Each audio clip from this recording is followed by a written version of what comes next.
series. Catch Nova and her crew traveling the universe on the Jefferson spaceship, dropping sun-shattering singles and dazzling dance routines. The Queen of Tantrums and Tiaras has her sights set on more. More fame, more colour, more costumes, and definitely a lot more fun. Nova Jones, Fridays on RTE2, with all episodes streaming now on RTE Player.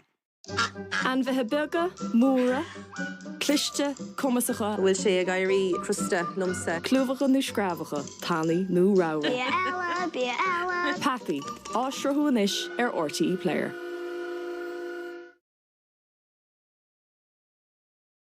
Dim the lights and crack open the monkey nuts this Halloween night for movie time with Snake Eyes G.I. Joe Origins at 9. Now though, here on RTE2, it's Albania v Republic of Ireland in the UEFA Women's Nations League. As a supporter and a half of women's football, Cadbury has given grassroots clubs a training session with Katie McCabe. Cadbury, a proud partner of the Republic of Ireland women's national team.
Welcome to Shkodër for Game 4 of the Republic of Ireland's campaign in the UEFA Women's Nations League. Of course, 3 wins from 3 so far in this group, the most recent of which coming at Tallaght Stadium on Friday evening against tonight's opposition, Albania. Eileen Gleeson joins me now. Eileen, obviously a very good win against Albania on Friday night. 2 changes to the starting 11 for this game. Yeah, so as you said, a good win and a very good second half performance on Friday night gone. So tonight, 2 changes. We start Sinead and Aaron, who came on the subs in the last match. So we feel they earned their starting place tonight. So that's what we've gone with. The League of Ireland contingent watching this evening will be particularly happy to see Aaron getting a place in the starting 11. Of course, yeah, and I mean, there's been a tradition of League of Ireland players, you know, coming into the national team, and Erin has rightly earned her place to come into the squad, and you know, she came off the bench on Friday, made a real impact, and now she gets her starting place. She's worked hard all week, and it's really good that she has the opportunity. And obviously the hope tonight is another 3 points to make it 4 wins from 4. In terms of the performance, I know you weren't happy with aspects of the performance in the first half on Friday, but pretty happy, obviously, with the second half. Yeah, very happy with the second half. I feel like the girls responded very well. You know, played some really nice football, some good goals, and really committed to the tasks right to the end of the game. And as we saw, good scoreline and a nice segue into tonight's match. Okay, Alan, best of luck this evening. Thank you very much. Let's join your commentary team now for tonight's game of Rihanna Jarrett and George Hamilton. Thank you, Dave. Weather not that dissimilar to home. Albania experiencing rain and thunderstorms, a little bit warmer, 15 degrees for this, the 4th match of the campaign. And of course, if things work out correctly in Belfast later on, the Republic of Ireland could already have won the group by the end of this evening. That is the way it looks at the moment. 9 points, a very, very healthy 100% start. If Northern Ireland and Hungary ends in a draw in Belfast and the Republic of Ireland have won in Albania, then they will be guaranteed to top the group with 2 games to spare. That's not bad, Rihanna. No, definitely. You couldn't have asked for more coming into this tournament, into this competition. We've seen a load of goals and obviously wouldn't have been too happy to concede the other night in Tallaght, but hopefully we can get the job done here tonight, a few more goals, and we'll see what happens in that game later this evening. So this is a game being played in the city of Shkodër, which is some distance from Tirana, under lowering skies. A stadium that's named after one of the top footballers in Albanian football history, Loro Borici, who lived from 1922 to 1984. And he was deemed to be possibly the greatest ever Albanian footballer, and he was born in Shkodër, in this city. We await the arrival of the two teams for this match, which, as you can see, hasn't exactly grabbed the attention of the Albanian footballing public, but we knew that beforehand, given what has gone before in matches that they have played, and it's the very reason that it's not being played in their national stadium in the capital city of Tirana. But whatever about their problems in attracting a crowd in, I'd say there will be no such difficulties for the Republic of Ireland should they win the group, because then it looks very likely that Group A matches League A matches would be played at the Aviva Stadium and no longer in Tallaght, because, well, they played Northern Ireland there and they had over 30,000 there. Well, they nearly 40,000. One would hope so. Anyway, George, that's what we're hoping for, and we want to see women's football in the Aviva on a constant basis. Well, here come the teams. You heard Eileen Gleeson say that there were two changes on the Irish lineup. There are two changes on the Albanian lineup too, and we shall go through them in due course. Albania with a record that includes a draw here at home to Hungary, then a defeat 1-0 in Belfast to Northern Ireland, and then that fair old thumping in Tallaght with just that one bit of a blemish that allowed them to equalise very soon after Katie McCabe had given Ireland the early lead. But quite remarkable, having taken part in a major tournament for the first time in Australia and the World Cup. They are then on the cusp of putting themselves in pole position to qualify for a second successive major tournament, the European Championship in Switzerland the year after next. Armenian match officials tonight, led by Araksha Saribekyan. Now the anthems.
Never before heard in Albania before a women's international match, though the men have been in action in Tirana.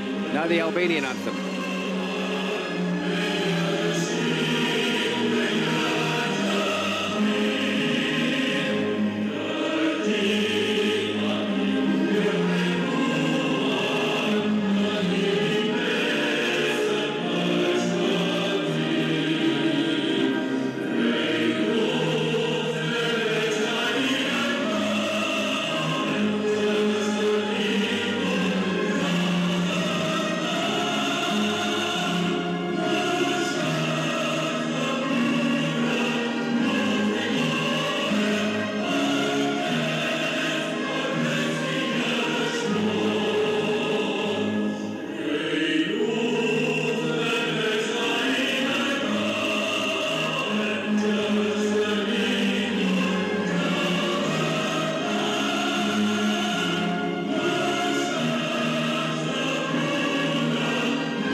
The Albanian anthem, featuring words by a poet and sung with gusto by the team. Greeting their opposition tonight, a team that shows those two changes. They're straightforward changes too by the coach Armir Grimai. He sent on a raft of substitutes in Tala, 4 in all, and 2 of them get starting positions in this lineup. They are with the number 2 Chukai and the number 7 Hamidi, who both came on, and they replaced the players who went off in Tala, the left back Kurai and the right-sided midfielder Metala. The Irish lineup, those 2 changes out, go Izzy Atkinson and Megan Connolly, and in come Erin McLaughlin and Sinead Farrelly. Yeah, obviously I think we're used to seeing Sinead Farrelly in the lineup now since pre-World Cup, and I think it's great for Erin McLaughlin. She's had a great season with Peamount, who just won the League of Ireland recently, so it'll be interesting to see how she gets on. Armenian match officials, 41-year-old match referee Araksha Sarabekyan. She was a player, she coached, and she's a referee as well. She's one of the leading figures in not only women's football in Armenia, but in football in general in Armenia. I think I read somewhere today that the players were doing a UEFA-B course while they were in camp as well, which is obviously good to hear on the Armenia side. So a huddle for the Irish before this gets underway. And really it shouldn't faze them, this, because they've been through 3 matches that they've dominated, 3 matches that have earned them the 9 points, the 100% record. Northern Ireland to begin with, then travelling to Hungary for that match in Budapest, which they won convincingly too, and then the game against Albania, where they racked up the points and racked up the goals as well. Top scorers in the lineup, Katie McCabe, who got that hat-trick, second hat-trick in 16 months for the national team in Tala, and the other top goal scorer for Ireland is, of course, Ciara Carusa, who has scored in each game so far. Yeah, Cruz is in fine form in this Nations League, and obviously Kate McCabe is in fine form for both Ireland and Arsenal. So hopefully we can see a few more goals from those and others tonight. Well, we're all set for the off. Match 4 in this League B, Group B1. And away we go, Albania kicking off in the red and black, playing from left to right. And their home game, and on the ball is Gini. That's a defence apart from the left back is the same as it was at Tala. Now this is Malici. Tukai, the new left back.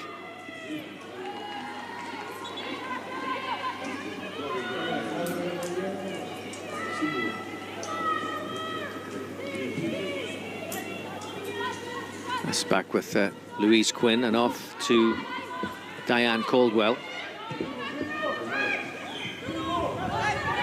That was the first touch for Erin McLaughlin, which turned out to be unsuccessful. And on the ball now is Hamidi, one of the new starters for Albania. This is looking promising for them. Franja, early ball in there, met by the head of Hayes. And Farrelly can bring it away. Always very composed on the ball, always seems to have so much time on the ball. Someone that's very aware of her surroundings. She makes it look easy. Quinn and McLaughlin. A little bit too much pace on that for Denise O'Sullivan. Probably see the nerves kicking in a little bit there for McLaughlin. Hopefully a couple more touches early doors, she'll be able to settle into the game. In fairness, this is only the 3rd time she's played for the senior national team. She's only 20 years of age, training to be a primary teacher at Maynooth, and hoping when that's completed she can then go full-time pro. Yeah, I mean, her first appearance was this year in the pre-World Cup game, wasn't it, in Tala against Zambia, so hoping it's the first of many starts for her. She's a great talent, and as you said, she's still so young as well. On roots in Donegal, like Tyler Toland, like Amber Barrett, like Packy Bonner, like Ray Houghton. Hey, there's always one or two coming from Donegal, isn't there? Farrelly goes down, no foul. Back on her feet. This is Malici, but Ireland have it back. And Hayes off to Quinn. And Caldwell. And on the touchline, Katie McCabe. It's McLaughlin, O'Sullivan there to assist. Farrelly. Down she goes again, but again no free kick. Cleared away by Gini. And now Berisha. And an opportunity to attack here from Maksuti. Swept wide for Doci, who scored the goal in Dublin. Doci. And then Hamidi. Decent build-up by Albania. But a poor pass by Hamidi. And Ireland able to bring it away. Farrelly receiving from O'Sullivan. And this time she does get the foul. I think obviously it's great to see us pressing and attacking with high numbers, but we need to be careful of that ball in behind. We've definitely leaving space in those wide areas when we allow our fullbacks to get forward. O'Sullivan for Farrelly once more. And Farrelly making space for the cross. There's Berisha in there. Back again by McLaughlin, but nobody to put the pressure on the goalkeeper, Rachepi.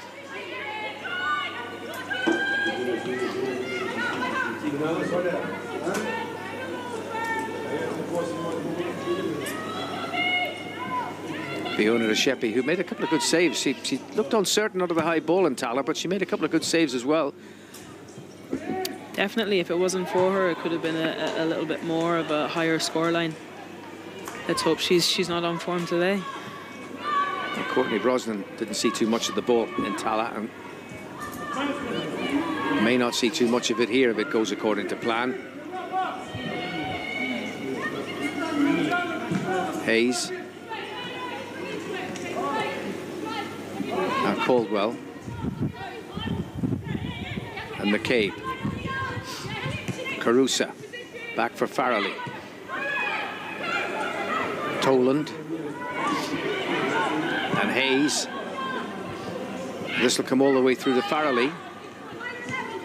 And Farrelly for Carusa. Just showed too much of that to Doci. That's a ball we've seen Hayes execute a number of times since she's come into the team and since the game in the Aviva. That ball from the right all the way over to the left. Toland for Farrelly. Just left the ball behind. But Albania finding it difficult to get out. And McCabe wins it back easily from Hamidi. McCabe for Farrelly. And back for McCabe once more. And in towards Carusa. It's come down to Carusa. Couldn't get wound up for the shot. Now it's Farrelly. And that's a corner to Ireland. Great delivery by Katie McCabe there. I think hopefully we'll see a lot of that tonight. Her back on the left-hand side rather than in that higher central position. So the first set piece of the evening. Sinead Farrelly had to take the corner.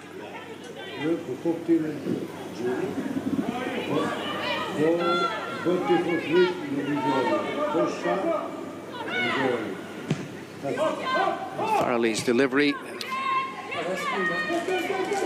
wasn't maybe exactly as she'd have wished, but it may have worked out for Caldwell. A little bit of uncertainty there on the part of Abby Larkin. And O'Sullivan wins it back. And Denise doing what Denise does best. Toland. And back with McCabe now.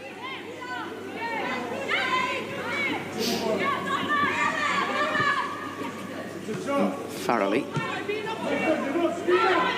Back with Toland once more. Tyler Toland just a little bit too close to Rachepi, but again some uncertain handling, but she got there in the end. We've seen a few of those in Tala on Friday as well, but great vision from Tyler there to spot Denise's run. Just a little bit unlucky with the execution, overcooked it ever so slightly.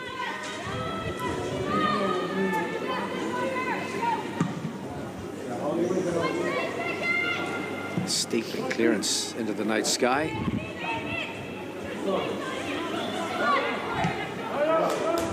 It's Franja. That space in behind our wing backs again. It's Doci. It's Hayes who affects the clearance.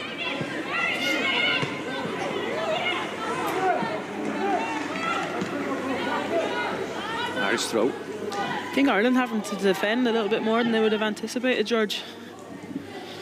It's a brighter start from Albania than we might have expected, but then we shouldn't overlook the fact that they equalised 3 minutes after Ireland took the lead in Tala, which was most unexpected. So we are in the realms of the unexpected on Halloween night. Exactly. I mean, we had 2 goals by this stage in the game on Friday night, didn't we? So Ireland a little bit nervy in possession, it seems, giving away a lot of passes. Hopefully they can settle into it now as we go into the early stages of the game. Hayes. Caldwell. Back with Quinn. And the angled ball to open things up. Over the head of Carusa. It was the head of McLaughlin. And it's Rishepi who gathers it in. Probably would have been better off for Denise O'Sullivan coming in behind her, but a great ball by Abby Larkin on the right-hand side. Never betrays too much emotion. Eileen Gleeson. She'll crack a smile every now and again. It's Farrelly. And McCabe. It's Toland. And Hayes for Abby Larkin.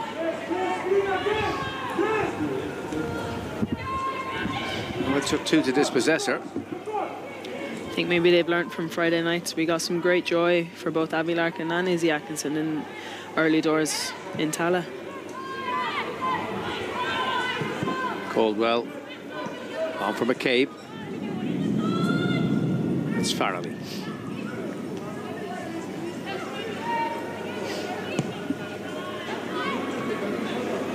Well, Katie McCabe opting to open up things with Hayes on for O'Sullivan. Dispossessed by Franja. Now this has come back handily enough to Toland. Now McCabe is in off that left-hand touchline where Sinead Farrelly has taken over. Back again with Toland. Larkin free on the right wing. Hayes using Caldwell. McCabe back on that touchline. Pass from Farrelly. Farrelly offered herself for the return. McCabe has gone back for Caldwell. In towards Carusa. It's O'Sullivan trying to get round the corner. Caldwell in with determination. Toland then. Carusa goes up, but couldn't control the header. No trouble in the end to Rishepi. Albania doing very well, George, to get numbers around the ball, especially in and around that box, and in doubling up in wide areas as well.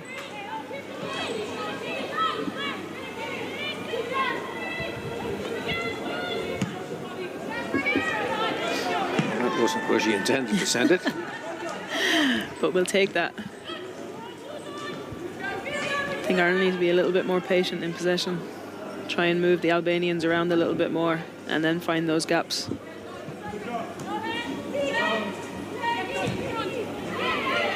O'Sullivan smartly in. Return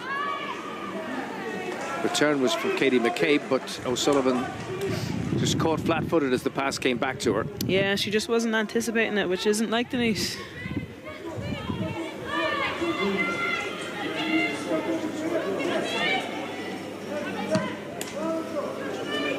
They had no trouble to the Albanian defence. Doci.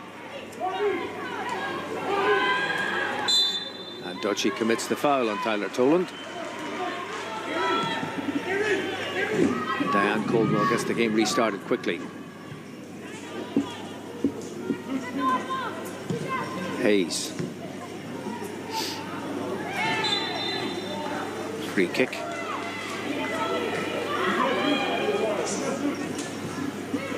Carusa making her way back to the focal point of the attack. Caldwell. Toland.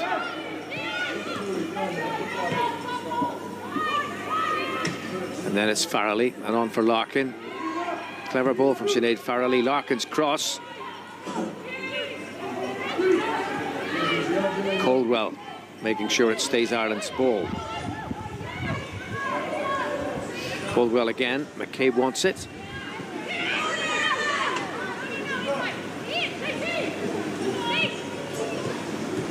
Clever return with Farrelly. Now the shot is gone away and will be another corner. She'll take that. She didn't quite execute the strike how she would have liked, but we all know that Katie can score from distance. A good combination with Sinead Farrelly there, who's having quite the influence early on. And here she is to take the corner.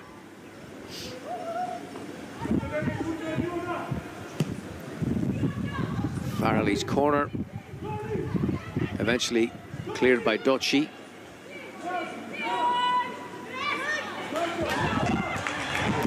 Larkin unable to bring it under control. Offside flag had to be up for that.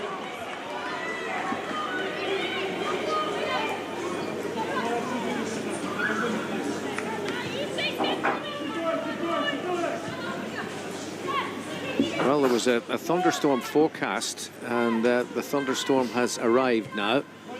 Scudder reminding the Irish team of what it was like at home over the weekend when they left for Albania. Yes, we've had a couple of storms in the last number of weeks, and thankfully it was a lot drier here today than it seems to be out there. Farrelly. We're looking for Carusa.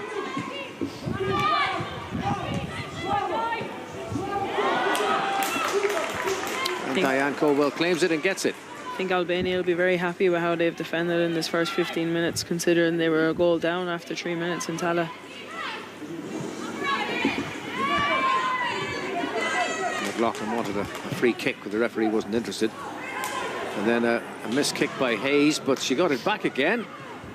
Determination there, and now it's Farrelly once more. Caldwell.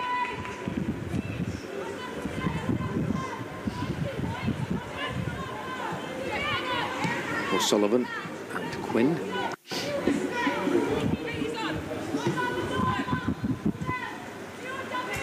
It's McCabe.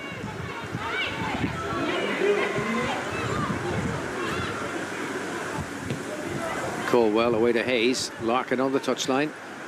And that's Larkin as the rain teams down. And Larkin a bit isolated, but has got another corner for Ireland. Did well. I think we need to start making some of these corners count. Had a couple now in quick succession. Well, this is Katie McCabe territory, isn't it? Yeah. Brings me back to Perth. If we're looking for signs, the weather is exactly the same. It was a dirty, wet night in Perth when she put the ball straight in from the corner kick. And it's a dirty, wet night in Scudder as well. You can say that again.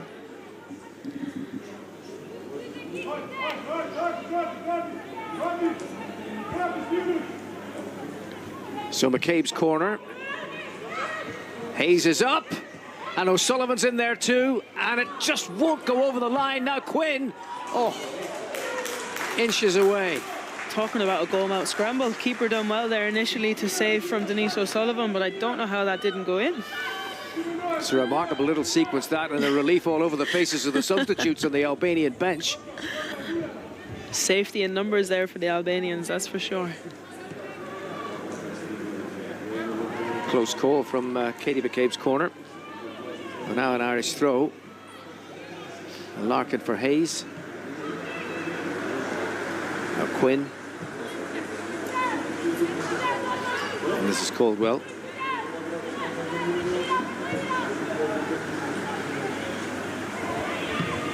Hayes drilled forward. McLaughlin looking for O'Sullivan. It's a tidy turn there by McLaughlin on the edge of the box. The referee has spotted an infringement. It's a handball. She's indicating it's a free kick anyway to Albania. They'll take the chance to breathe a second after that goal out scramble. Now, Armir Grimai showing the effects of the thunderstorm on his anorak.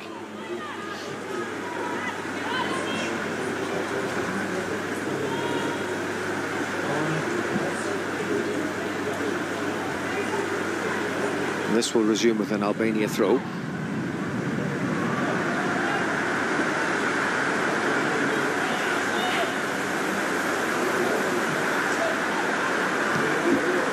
Thumped in by Malici. McCabe back in defensive mode. And was going to invite Franya's tackle. She's seen that one coming. Wasn't going to take a chance. Caldwell's throw. O'Sullivan. Maybe another Irish throw. Interesting, Katie McCabe not taking the throw-ins as she might do. She injured her arm playing for Arsenal previous weekend, and it's affected doing this, taking the throw-in. So we won't be seeing her taking throw-ins tonight. Caldwell's challenge, throw into Albania.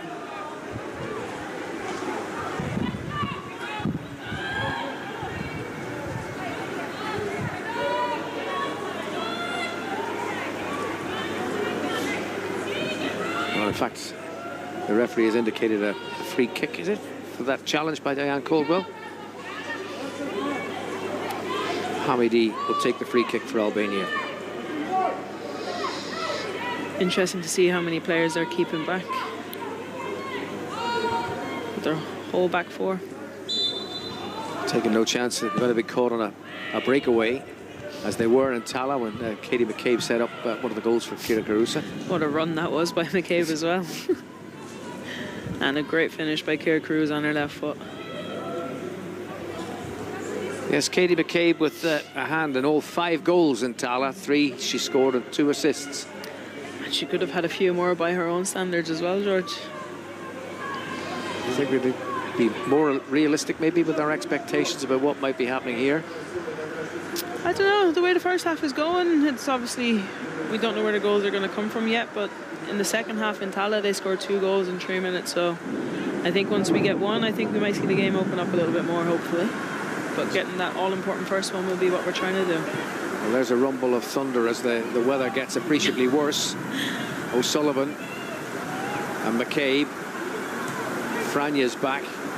Difficult conditions, to say the least. It is pelting down.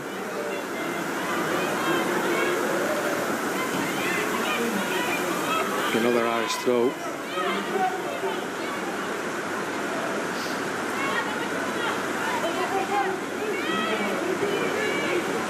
Farrelly made the space well. Farrelly still. And back with Caldwell. O'Sullivan. And on for Farrelly. And Farrelly's cross. And that's going to be a free kick against Erin McLaughlin, deemed to have been dangerous play. Yeah, it's always going to be given those, even though the defender did duck her head down. I suppose once you lift your foot towards anyone's head, it's always going to go the defender's way.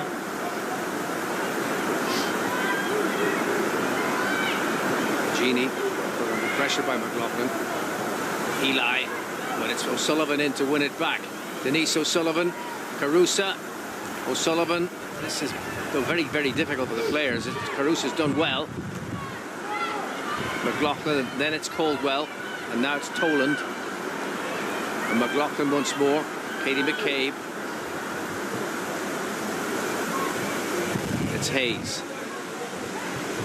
Back then with Quinn. And Caldwell. Good stick for McLaughlin. It's Duchy.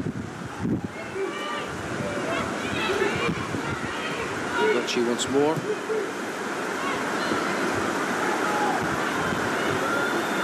It's back with Hayes. And then it's Farrelly into this midfield to orchestrate things. Larkin, Farrelly. And Toland. Spread wide, but there was no Katie McCabe just there. I think Katie's suggestion was it might have been more measured in the build-up rather than the ambitious pass that it was. But they've got a throw out of it. Yeah, just trying to force things a little bit. I think we just need to keep the ball moving, keep the Albanians moving side to side and tire them down, and then we can play through. That was Duchy. Maksuti tried to be a little bit too ambitious. Ireland getting it back. It's Farrelly and Hayes. Another pass into space as opposed to a teammate, but it is another Irish throw. That is a ball that Caitlin Hayes does look for. We just didn't have anybody in the pocket at that time, but she needed to get her head up there. It's in towards McCabe, wouldn't come down. Here's O'Sullivan. Again, it wouldn't sit down for her. The shot, although the keeper was beaten, has gone wide.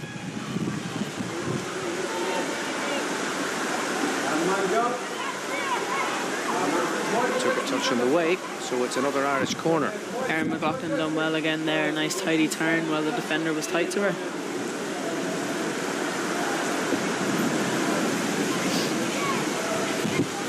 It's turning into a miserable evening in Scoder. Not what you want. Farrelly's corner. Louise Quinn went up. They've managed to clear it. It's Dochi. Krasniqi. Caldwell across to make the challenge and commit the foul, and that'll be a free kick to Albania. She's done well there to get a free kick and get her side up the pitch.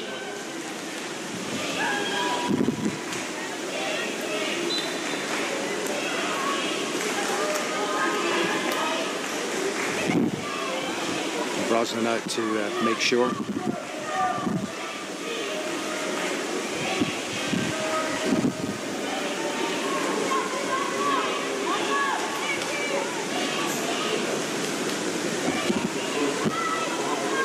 Caldwell. And off to Hayes.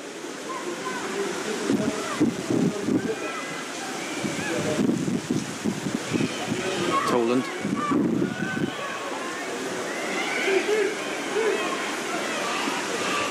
Franya's back to make it awkward. The clearance comes from Malici.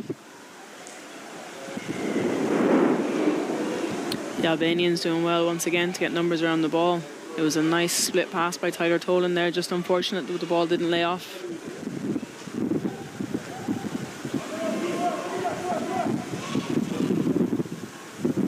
Quinn.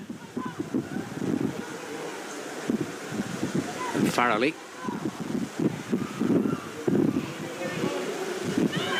McCabe.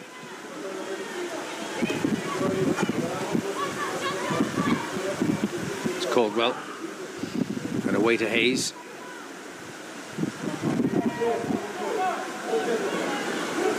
It's Carusa. It's cleared by Malici. Irish throw.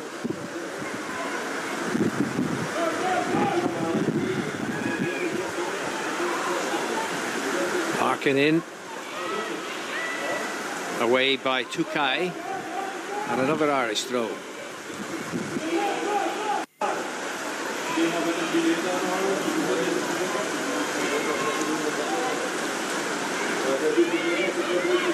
Caldwell.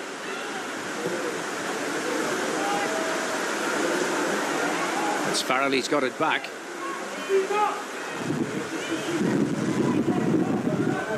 And Toland is there to assist. Now it's Caldwell pushing on. Farrelly. O'Sullivan.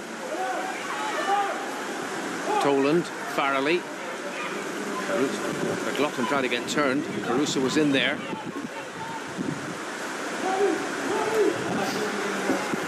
Malici.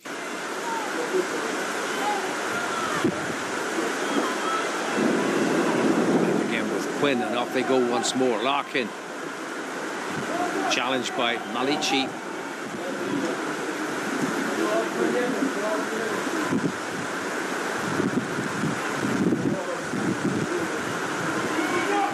It's Carusa.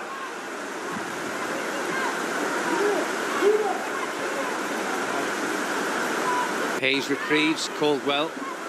Irish enjoying a lion's share of possession. Yeah, but we're just not really getting anywhere. Some nice through passes, splitting the lines in towards the edge of the box, but we kind of hit a brick wall when we get there.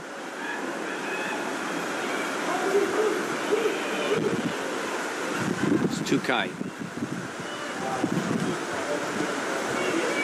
Krasniqi.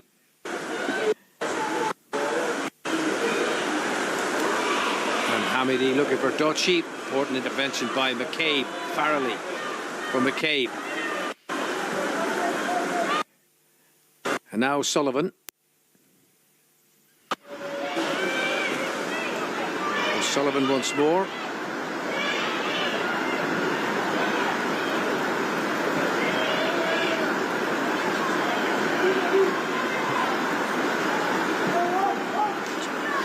Chance here for O'Sullivan. But that's just gone wide.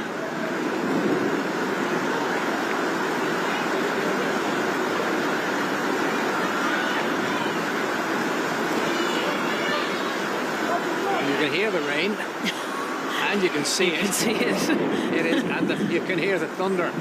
It is most unpleasant in Albania on this Halloween night. It is not the conditions you want for a football game.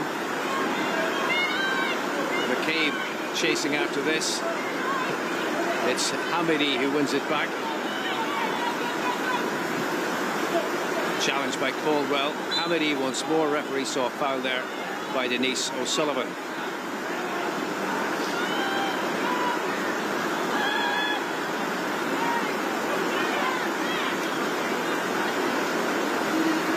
And a free kick to Albania, which Pranja will take.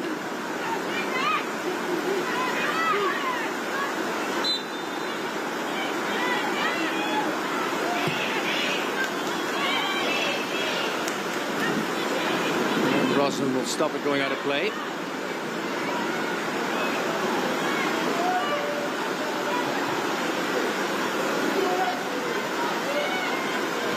Caldwell off to Hayes.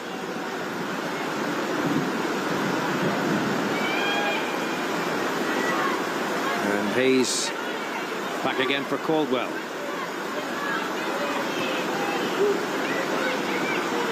McCabe. Stopped by Gini. And that's gone out of Denise O'Sullivan. And no wonder the Albanians are protesting. The referee's given it the other way. It was a pretty straightforward one there. Forward one there, you would have thought. But we'll take that. They were in a considerable hurry to take it before the referee changed their mind. It's Caldwell. O'Sullivan, who's lost it to Dochi. Caldwell, almost like the lifeboat launching, with a timely intervention. You can the throw this time is to Albania. Around her.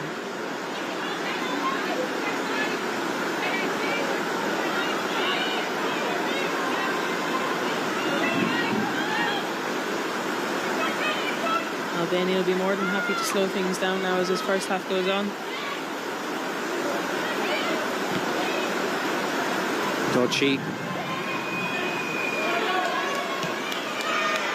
trying to get one through there to Krasniqi, but Brosnan's out to make the save to end the attack, and it's with Caldwell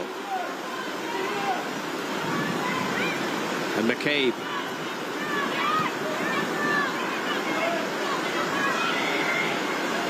McLaughlin chasing this and forcing concession at the corner from Heli. Ireland's fifth corner, but the scoreboard still showing no goals. It's a good run into the channel by Aaron McLaughlin there. Let's hope we can make this one count. Farrelly to take the corner.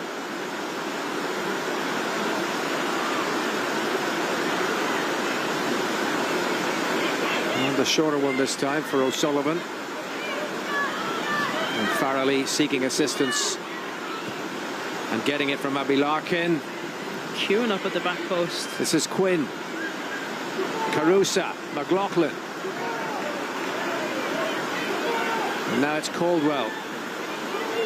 Well, this surface is taking a lot of water as well, which is making it ever more difficult to make the ball controllable. It's Farrelly. Dochi back. Pitch is holding a lot challenge. of water, George. Challenge coming in from Abby Larkin.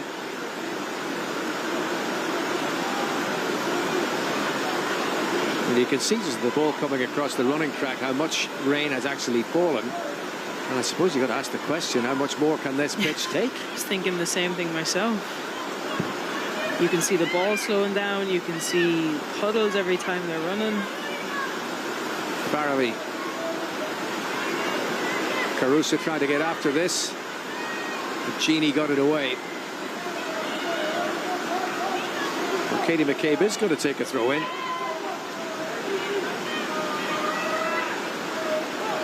A gentle one of that. Caruso. Farrelly. It's Caldwell. Well, there's indication of the ball sticking in the water. Katie McCabe still manages to make something of it. But really, you ask the question, is the referee going to allow this to continue? The water is evident on the surface of the pitch, and it's showing no signs of abating, this thunderstorm. The ball is holding up everywhere. They'll do everything in their power to keep this game going ahead, though, George, I think. Oh, you're absolutely right. There'll be nobody who would be wanting it to have to be replayed, that's for sure. But the conditions, as you can see, are atrocious. Healy with the goal kick. It's Hayes, Caitlin Hayes, taking advantage there, and another. Oh, wow. Pass that gets stuck, and another. And sensible by Tyler Tolan to send the pass through the air. Caldwell.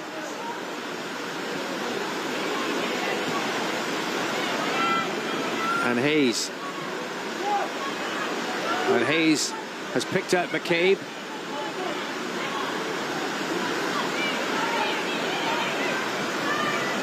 Well, that was the weather that caused that not to reach its target.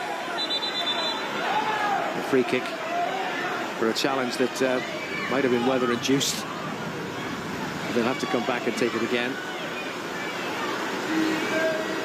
As Katie McCabe makes her point with the referee.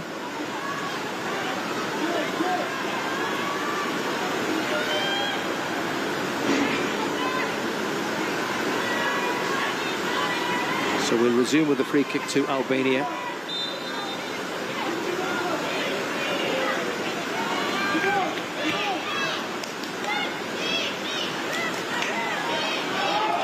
Oh, this has found its way through the Hamidi.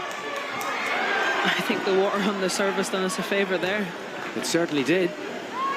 It's poor defending by Ireland. No way they should have been allowed in there. It's given Albania their very first corner of the evening.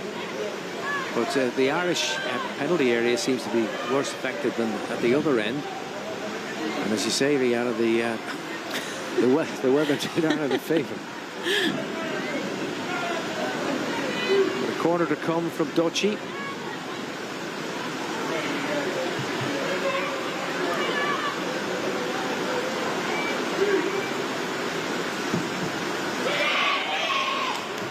Missed its target all the way across, and Farrelly's there to put the pressure on Krasniqi. Farrelly still trying to get the ball back. Doci would be disappointed in that delivery. Definitely one of Albania's brighter sparks on the pitch.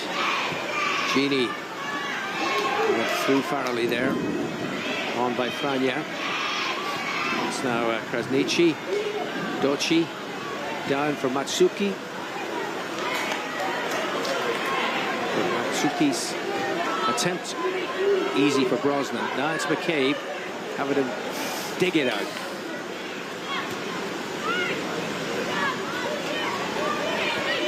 O'Sullivan, McCabe again. And then Farrelly. And off to Hayes. Abby Larkin on the touchline. Hayes just bypassed O'Sullivan. Hamidi, McCabe and Toland battling as hard as they can in the conditions. Back with Farrelly, same idea. Headed away by Genie. Now Doci. I spoke earlier about keeping the ball moving, George, but I think it's virtually impossible out there now. Dutch has done remarkably well to remain in control and then bundled over by Tyler Toland. Onto the sodden turf. Free kick to Albania.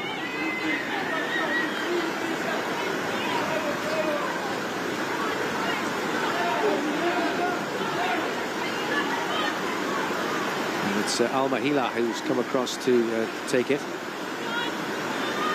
There is Stephanie Roach was saying it came across when she was in Italy in her time. Yeah, Hila, I heard Steph saying that, all right. Hila with Como in women's Serie A. Farrelly.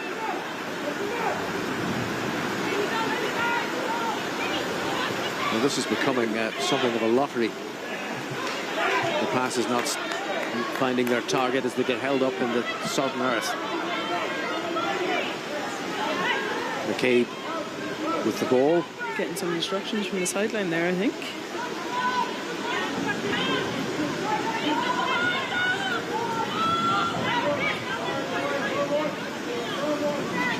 The further forward, the better, given the nature of the surface at the moment. And Carusa unable to bring the ball with her. Franja back with Gini.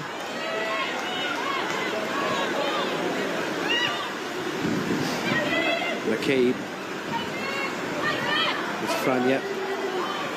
Quinn up the head there, and then it's Hayes, but she's lost out to Berisha. Krasniqi. And back with Gini.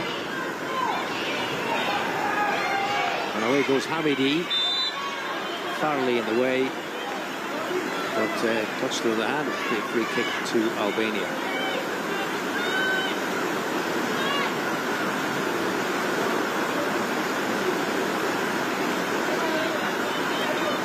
And you can imagine on the part of the players there's a decided unwillingness to take much more of this. I can't recall a match in conditions like this for a very, very long time. Dangerous ball in there. Louise Quinn.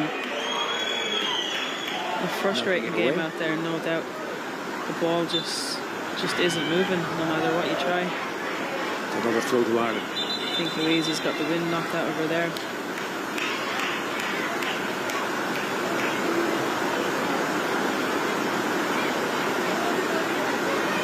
It's happened to me a few times, sure. It's not pleasant. And even less so when you're completely sodden.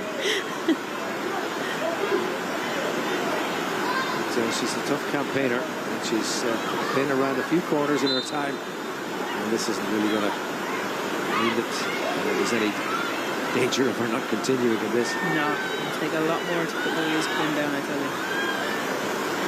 She surpasses Niamh Fahey tonight, cap number 112, which puts her third in the all-time list for Ireland, behind Emma Byrne on 134 and Anya O'Gorman on 119. Amazing, isn't it? Unbelievable achievement. I think we've seen that with Diane Caldwell getting her 100th, being the 7th player wearing number 7 to get 100 caps for Ireland. That's it. Cap number 101 tonight.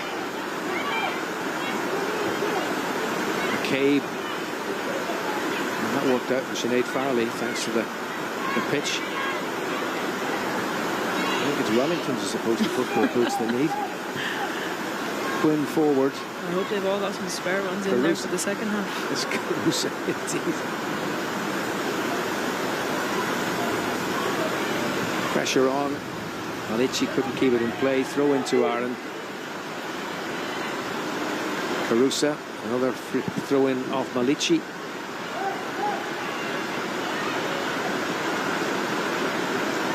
Carusa again. Ball's out. Goal kick. Goal kick to Albania. Unfortunately, the rain doesn't look like it's going to give it all. It's not what we need going into half-time. Oh,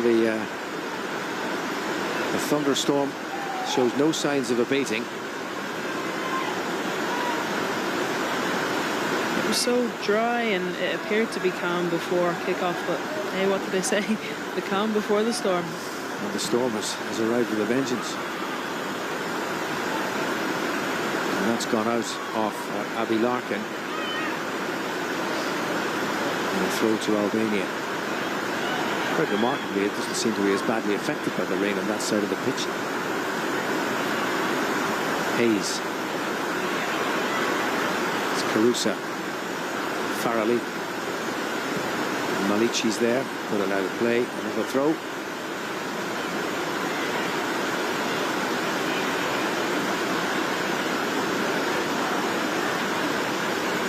Larkin for Carusa. Trying to barrel her way through. It's Farrelly, but couldn't find Larkin as the ball got held up on the pitch, and the assistant referee has given a free kick against Abby Larkin for the challenge there on Krajnici. We've barely seen Abby Larkin in this game today. She was a bright spark in that first half in Tala. Down the right-hand side, 1v1 situations, but the Albanians have done very well to double up on her for the majority of this first half. Free kick taken by Malici. Larkin touched it. Quinn has sent it forward, but out of play. And we enter the final minute of this sudden first half in Shkodër.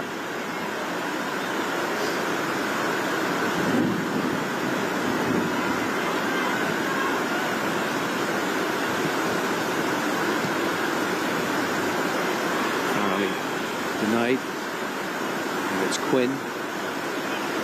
It's come to Larkin.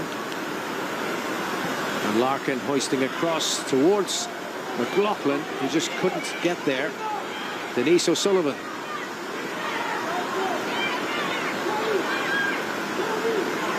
And that was Toland. Now this really has become rather farcical. The ball is getting held up in what's more like a paddling pool than a football pitch. Don't know how much more rain this pitch is going to take. Not that it's taken much of it as it is. Hamidi. And the referees decided to give them some respite. No additional time at the end of the first half. A first half that has turned into something more resembling water polo than football, as the rain cascades down out of the Albanian night sky. A thunderstorm overhead, leaving it at half-time. Albania 0, Republic of Ireland 0. Chances few and far between. And a first half that...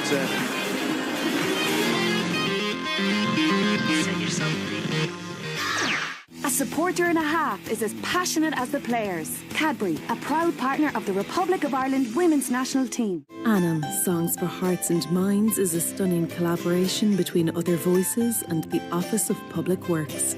We're going to bring you some wonderful music from several historic buildings across Ireland.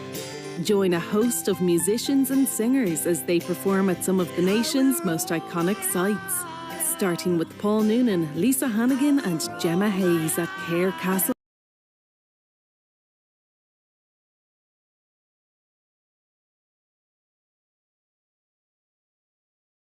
Färdig att komma runt ändå och spela in den.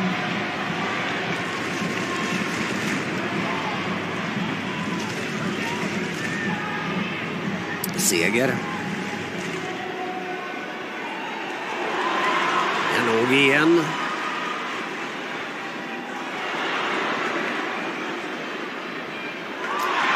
Ja, vilken bollvinnare hon är inledningsvis i den här matchen, Janogy.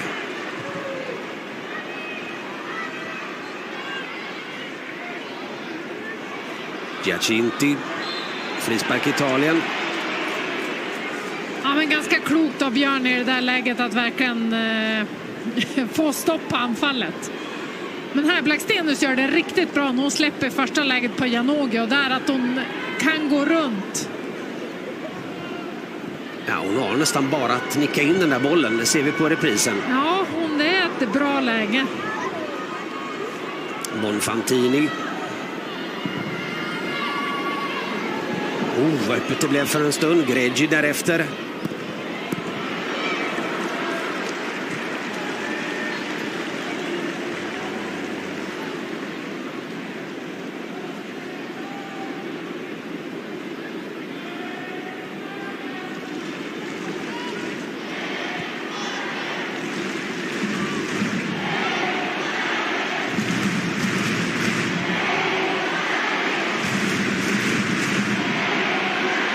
Janogy har läge att förlänga, gör det i andra momentet. Jon Andersson, Blackstenius. Ofta spelbar. Löpvillig, Angeldal. Bra försvarsspelare också ifrån Giuliano.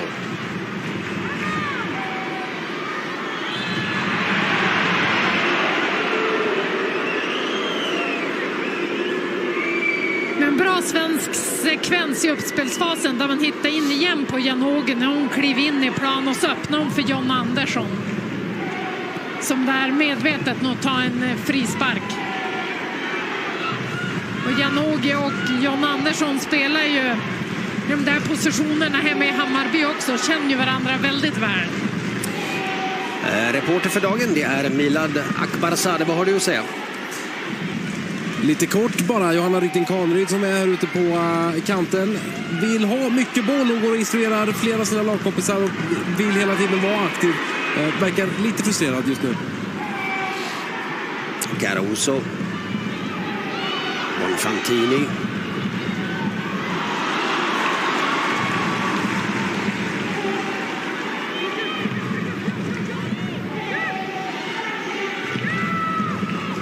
Caruso. Inte offside. Ja, hon löser det också, Janogy. Aslani. Sverige långt nere med en rad spelare.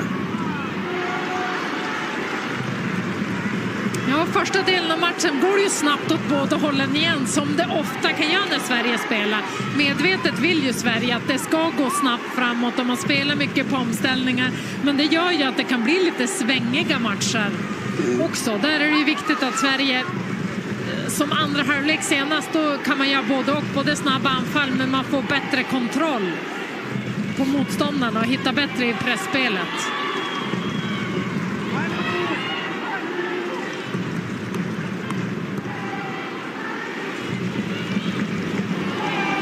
Seger. Se också om Sverige kan behålla bollen här inom laget och flytta upp positionen också. Få lite press på Italien. Längre sekvenser.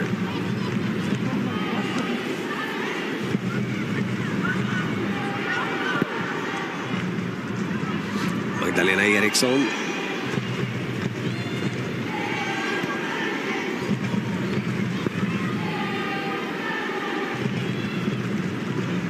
Seger. Angeldal tappar boll. Det är ett bra kontringsläge då för Greggi. Det här kan bli någonting för Italien. Greggi kommer inte till riktigt bra skottläge. Men det är oroväckande hur det ser ut i det defensiva spelet. Du pratar om mittfältet, inte riktigt där att det kuggar. Ja.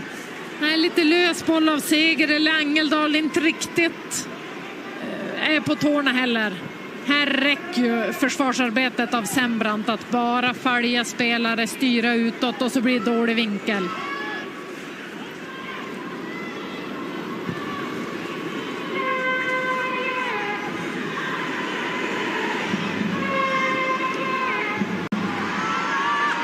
Janogy stark.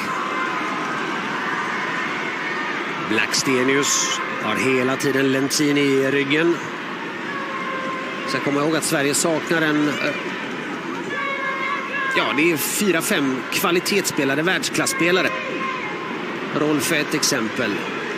Lundqvist ett annat. Hurtig ett tredje. Ilestedt. Inga dåliga namn. Nej, verkligen inte, utan några av Sveriges absolut bästa spelare.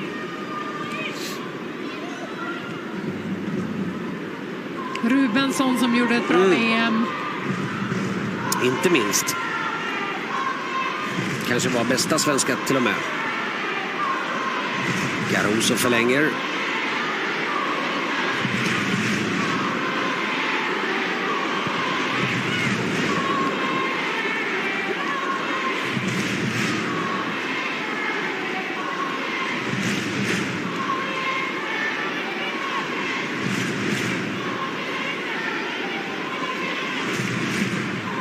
Cirka 12 000 biljetter sålda. Tveksamt om det är 12 000 på plats. Har regnat i stort sett hela dagen i Malmö. Sembrant. Janogy med 2 stycken italienska direkt emot sig. Aslani som inte sett så mycket av ännu.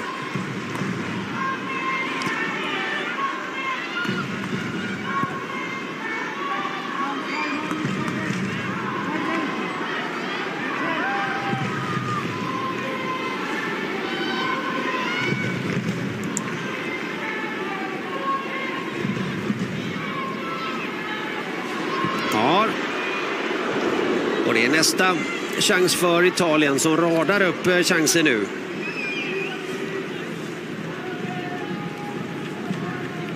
Så är det få inte bort bollen i första läget. Och Italien är skickliga på små ytor och skapar sig bra skottläge.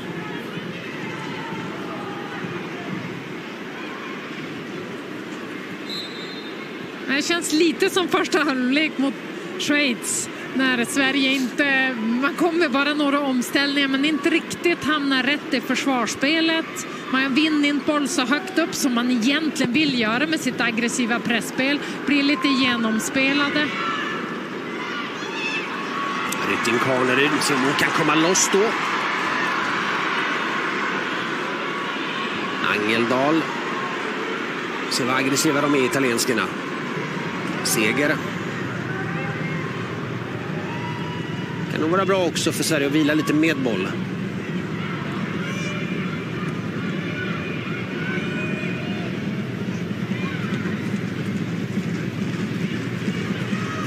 Angeldal bort mot Aslani. Boatin. Försöker hela tiden att vara kreativ, Boatin. Att göra bort sin motspelare i de här 1-mot-1 situationerna varje gång. Utmärkt boll där mot Blackstenius som är i offside-position.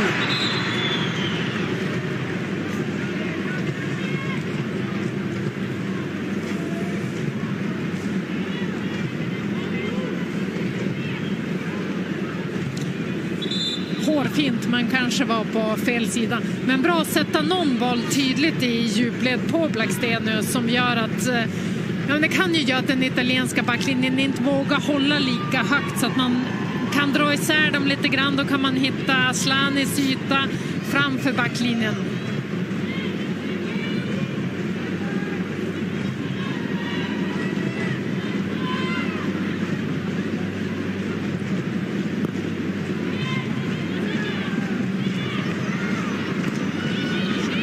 Angeldal.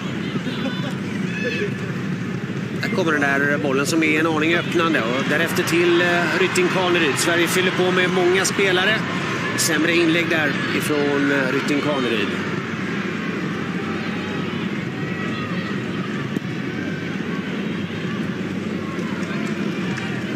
Och det är den där bollen som Sverige verkligen vill söka på Aslani när hon får den där mellan Italiens mittfält och försvar.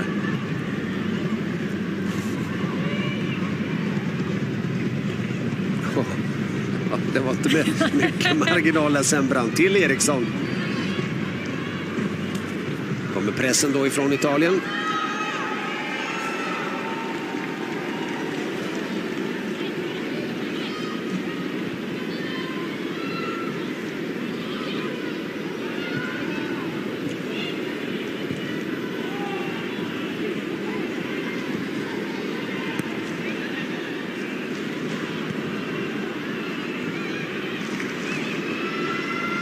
Sverige försöker variera sig, så att Nathalie Björn kliver in centralt tidigt för att bli spelbar där och för att Angeldal ska få en yta i uppspelsfasen.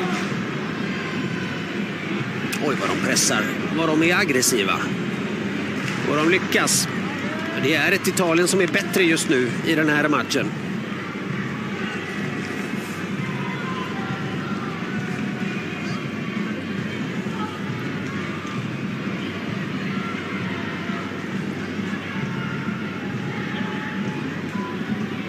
Angeldal. Vår Rytting Kaneryd som bör vara snabbare än Boatin.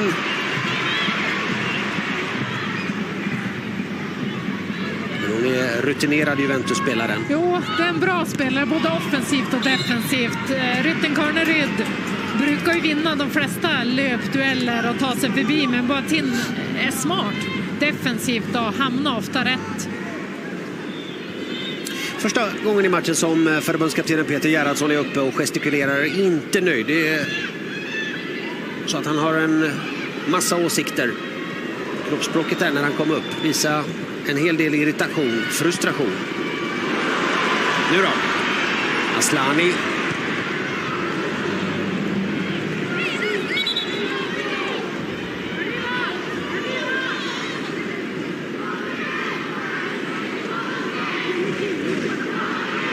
Ja, nu har han lugnat ner sig jämfört med början. Gerhardsson. Angeldal. Nathalie Björn. Ja, den här bollen går in till Blackstenius.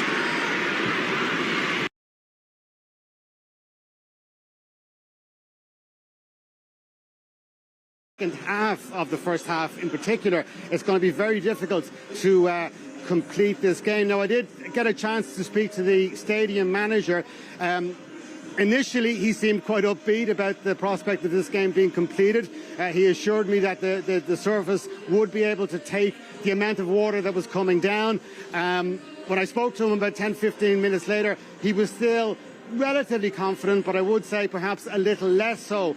And certainly on the evidence of what I saw when I went down to pitch side and the amount of rain, the amount of water forming on the pitch just seemed to be increasingly gathering and making it more difficult. The players due out obviously on schedule if the schedule is completed very soon. So at the moment the game is still on, but we'll have to wait and see. The FAI have assured me that they will contact me as soon as they know definite news, but the fact that I haven't heard anything yet would certainly suggest that the second half will at least start, but it's your guess, I suppose, is as good as mine as if the second half will in fact be completed.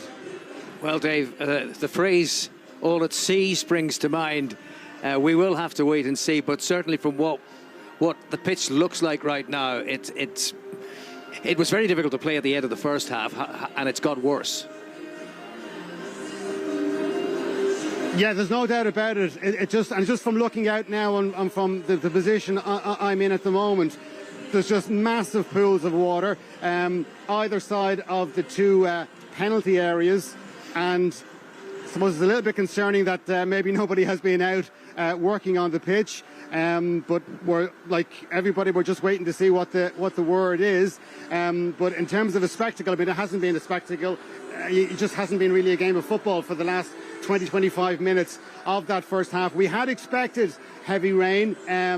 The forecast was for heavy rain during the match. It seemed to, around about an hour before kickoff, looking at the weather apps, it seemed to improve. The outlook seemed to improve slightly, but certainly our worst fears have really been realised here with this absolute deluge. There's been thunder, there's been lightning, there's been torrential rain, and we still await news from the FAI and from the UEFA match delegate about the possibility of what is going to happen here. Is this game going to be have to be abandoned?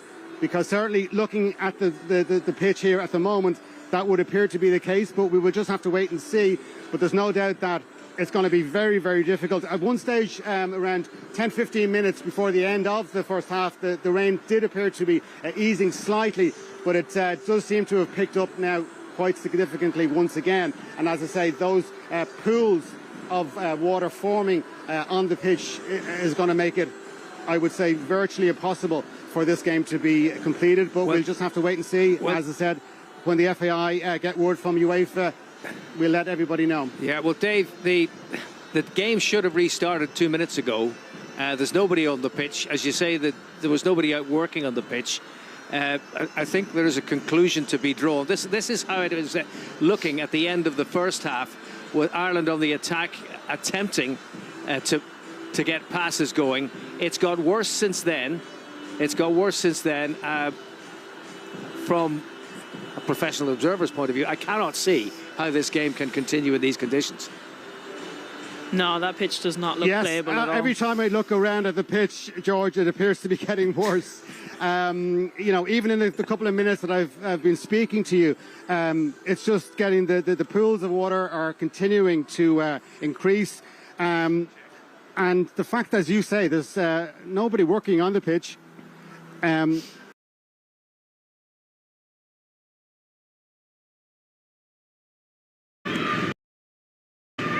Här gäller det att passa sig så det inte blir en frispark. För de är pressade i de där situationerna också i Italien. Sverige där med 3 spelare överbelastar. Ensam mot Giacinti.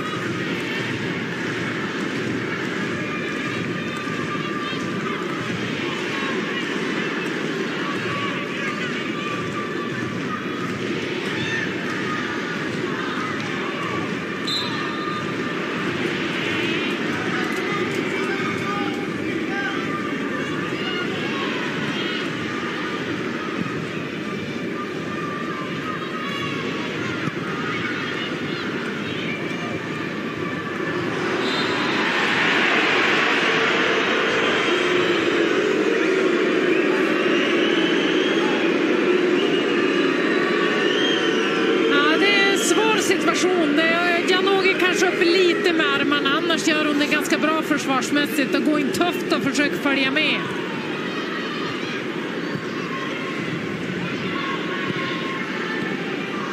Ja, snyggt att göra det.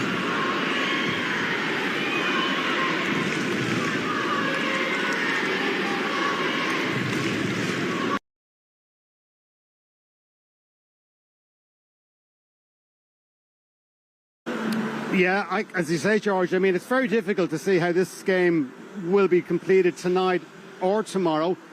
There's certainly no sign of the rain stopping. I suppose it's understandable that they want to give, you know, every opportunity for the game to be completed tonight for obvious reasons, for everybody's involved in this fixture. But as you say, the more I look around, the more I look at this surface, the more I look at the rain coming down, it just would appear to be increasingly difficult to see how it's going to be completed tonight or indeed tomorrow. Thank you, Dave. We will trust that you will be able to keep us posted in some shape or form. But as far as this particular match coverage is concerned, given that nothing is going to happen for an hour, we're going to suspend our own operation, and we will be having the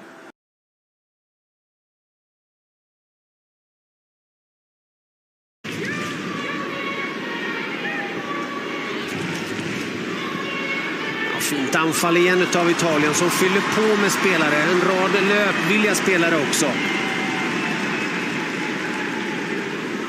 Nu gör de bra teknik och touch hela tiden och mycket rörelse på små ytor.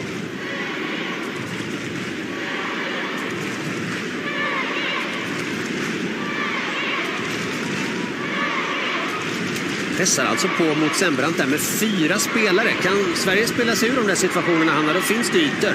Ja, men det gör det. Det ser man klarar också Sverige komma till någon spelvändning. Janogy här då för Sverige. Seger. Rytting Kaneryd vill ha bollen ut på högerkanten. Seger börjar om. Björn.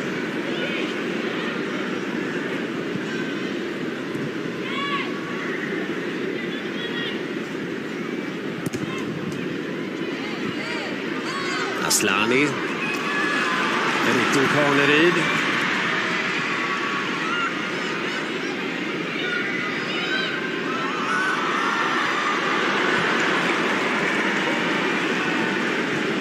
Simon utmanar den här gången också. Det finns yta här i djupled för Rytting Kaneryd.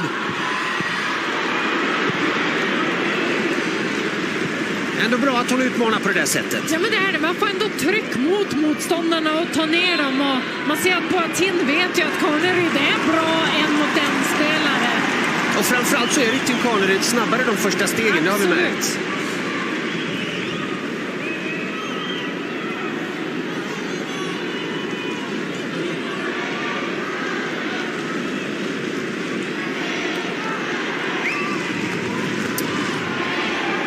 Sverige flyttar upp många spelare.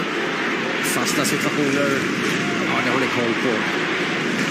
Där är Sverige riktigt bra. Gjorde ju mål på en fast situation senast mot Schweiz. Vackert mål. Där Aslani spelade fram till Magdalena Eriksson. Aslani blir frisparken. Där är Magdalena Eriksson. Där är Janogy. Och en rensning till slut. Till Rytting Kaneryd som kan lyfta mot den bortre stolpen.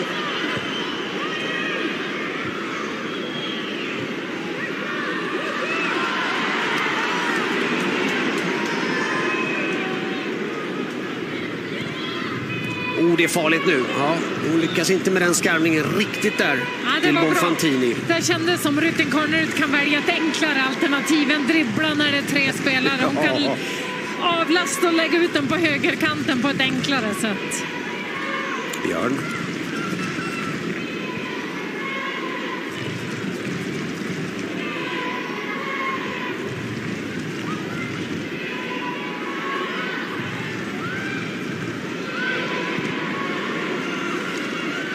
Sembrant är så bra där. Hon har Janogy och några lägen att spela upp.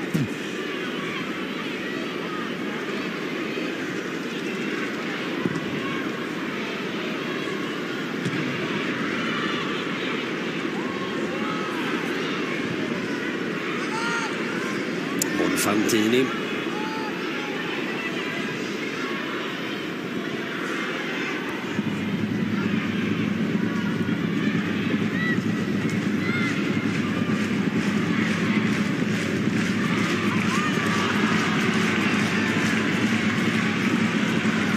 Blackstenius läser den där bollen utmärkt igen, Lenzini. Var den ska ta vägen efter att hon har tagit emot den, Blackstenius.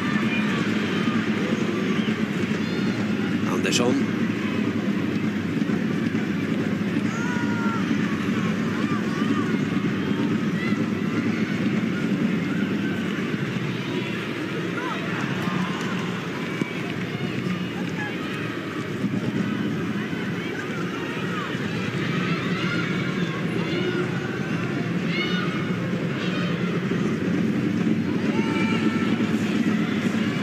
Giacinti.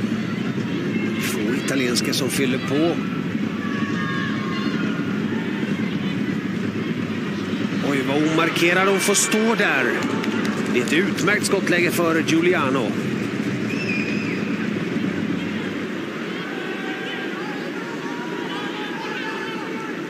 Ja, det finns frågetecken för Sveriges försvarsspel. Ja, men där behöver man upp i press. Giuliano är en spelare som också både har bra skott och gärna skjut, så att får inte lämna för stor yta den tiden hon får där.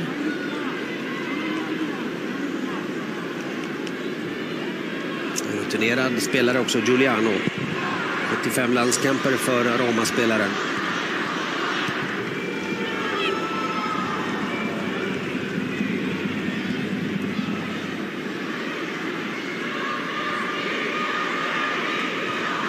Starkt av Seger och Janogy. Ja, det där kan bli någonting. Målvakten kommer ut och läser det hela. Giuliani. Giacinti. Rytting Kaneryd.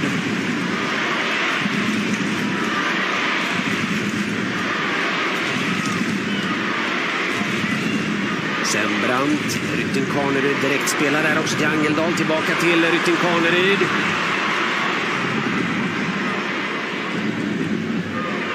Tar hjälp av Angeldal igen.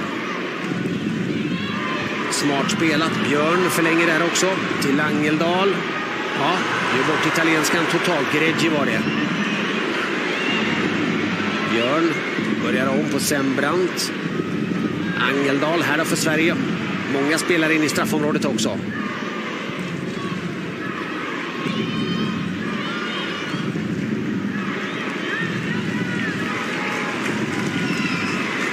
Men bra svensk försök i anfallet där man både lurar italienska spelare upp och så man får de här luckorna och kan komma till en bra inläggssituation.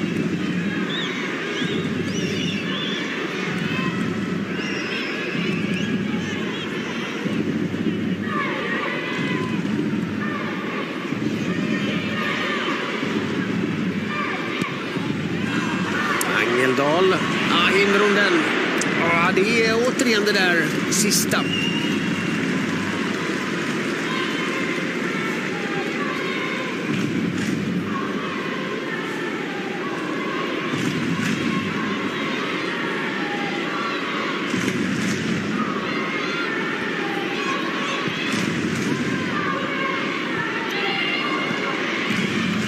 Fegregi.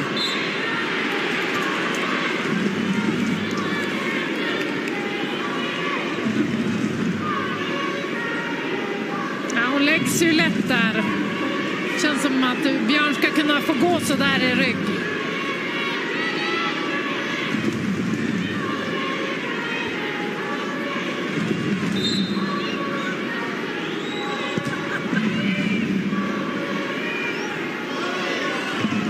Eriksson.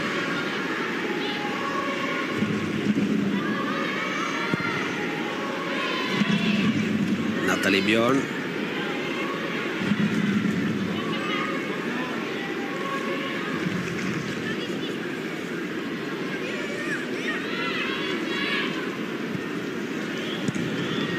Fint understöd igen av lagkaptenen där. Linari.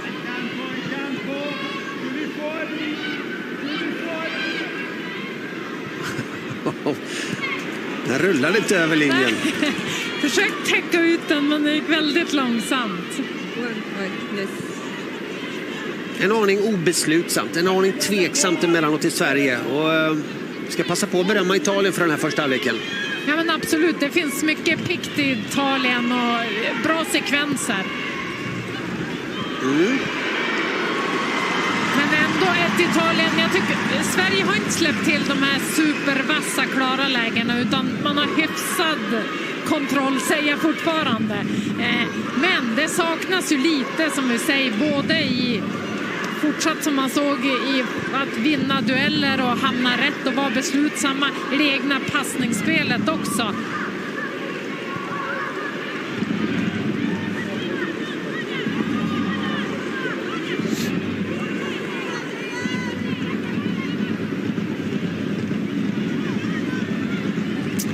Fjärde domaren visar att det är minst en minut som återstår. Handboll, en hel del framöver här på SVT. Också TV-pucken som börjar på torsdag. Blackstenius, kan hon ta sig förbi här? Aslani, hittar hon på någonting? Seger. Angeldal till Rytting Kaneryd. Angeldal med några sämre bollar här på slutet. Ska det bli italiensk frispark där? Svaret är ja. Det är fortsatt den här riktiga tajmingen i de avgörande och sista passningarna. Det är ju signifikativt anfall av Sverige när det går snabbt i första läget. Upp Aslani, Janogy, man släpper på Blackstenius i djupled.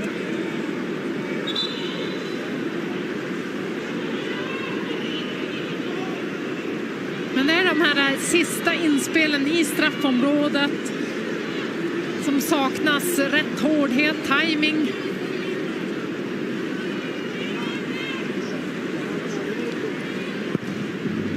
Slut på den första halvleken, en mållös sådan där de stora klara målchanserna har uteblivit, förutom Blackstenius nickmöjlighet där hon hade chansen att ge Sverige ledningen. Som Hanna var inne på tidigare påminner en hel del om mötet i fredags när Sverige gjorde en medioker första halvlek mot Schweiz men kom ut till den andra halvleken då som ett betydligt bättre lag. Återstår att se om så blir fallet i den här matchen mot Italien. Sverige mot Italien 0-0 halvtid.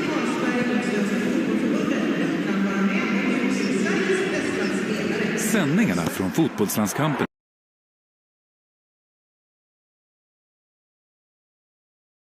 Not what happened. I remember it distinctly because I had just come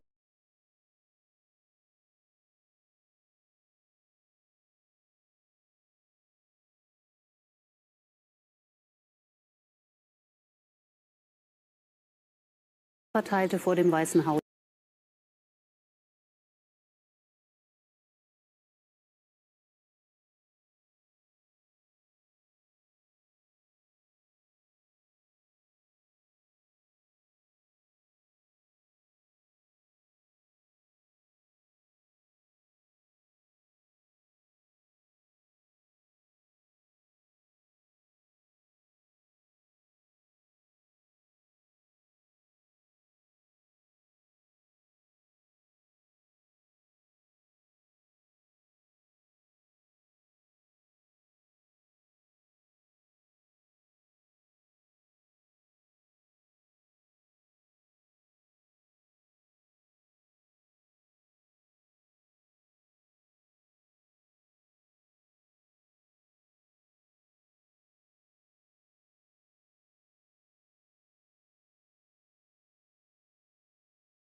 på ett alldeles för enkelt sätt. Så att aggressiviteten måste tillbaka igen. Mer att önska i försvarsspelet, men så också fortsätta då får vi göra med detta sista tredjedelen, det sista inspelet, den sista passningen. Vad är det som inte lirar? Nej, det är faktiskt kvalitet. Om vi tittar på det här så är det ju Nathalie Björn som kliver fram. Det är egentligen en väldigt enkel passning in till Aslani. Istället ett stenhårt skott på låret på Aslani. Sådana bollar vill man definitivt inte få. Här är det ju Rytting Kaneryd som kommer längs kant. Enkelt egentligen bara hitta ner med det här med kvalitet till Aslani.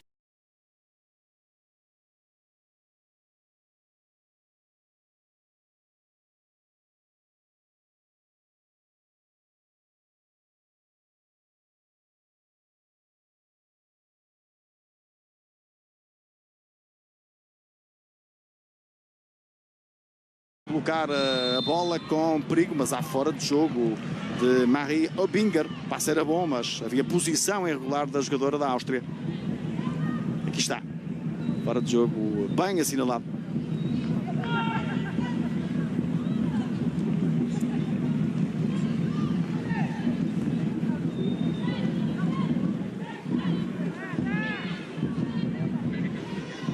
Joana Marchão ainda a conseguir tocar para a Diana. Ali na luta com uma jogadora austríaca. Depois há falta da jogadora portuguesa Diana Silva sobre o número 11, Marina Georgieva. Acabou por ser mais forte neste lance. Estamos a recuperar nesse momento da falta de Diana. Portugal ainda em minutos iniciais. É difícil de ser comentários muito fidedignos daquilo que poderá ser o jogo, mas acredito que Portugal terá que forçosamente procurar mais o corredor interior, que é onde tem mais gente no meio campo.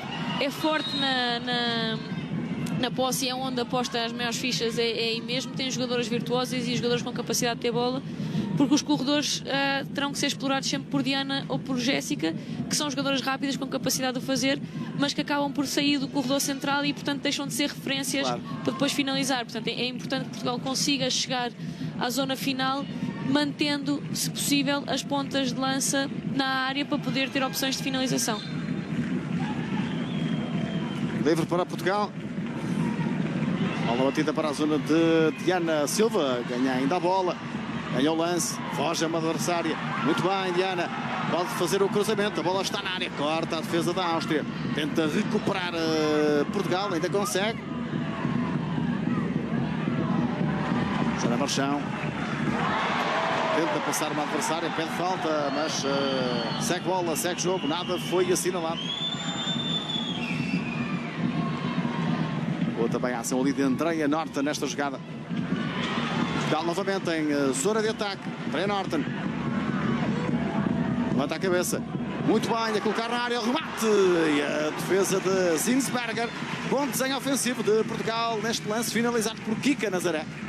E bom trabalho da Andrea Norton, ela que foi hoje, que assinalou hoje as 75 internacionalizações, mas faz o jogo número 82 a fazer uma assistência perfeita. Faltou um melhor momento na final da jogada. Aqui a Joana Marchão pedia falta. Não foi atendida nos protestos.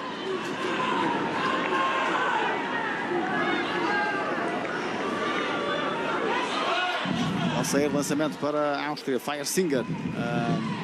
Proteger a saída de bola. Lançamento para a equipa austríaca. Treina Nationwing a lançar.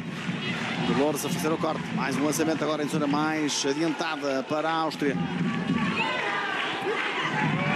Alan Campbell. E na luta tentando recuperar a posse de bola.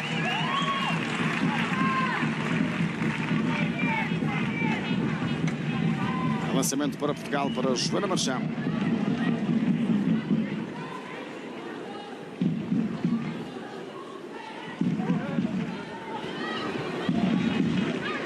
Dolores Silva.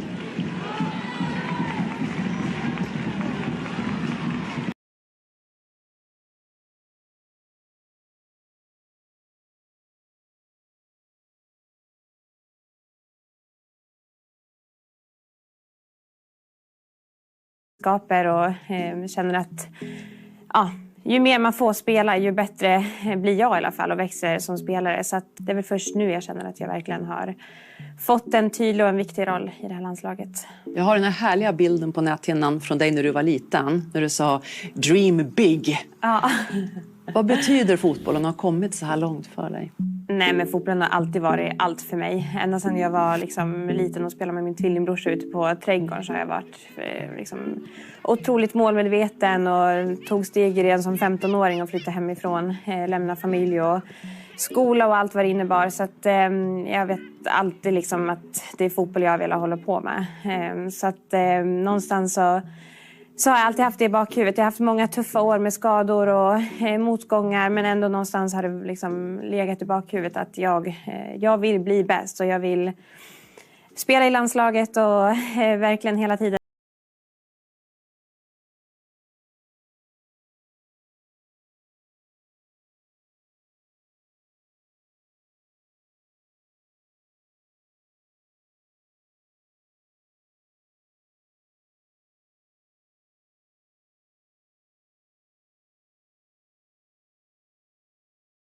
Vad det är man faktiskt är med om. Det är så lätt att man bara hela tiden vill mer och blicka framåt. Jag är en sån som, jag blir aldrig nöjd. Jag vill bara hela tiden bli bättre och bättre. Så att, ja, ibland så, speciellt efter VM fick jag en liten tankeställare om att ställa inte för mycket höga krav på dig själv. Utan någonstans komma ihåg att njuta av stunden också. Och, ja, man lär sig med åren så att jag lär mig både det men också den drivkraften jag har. Det är någonting som jag tycker är en av mina största styrkor så jag ska inte glömma bort det heller.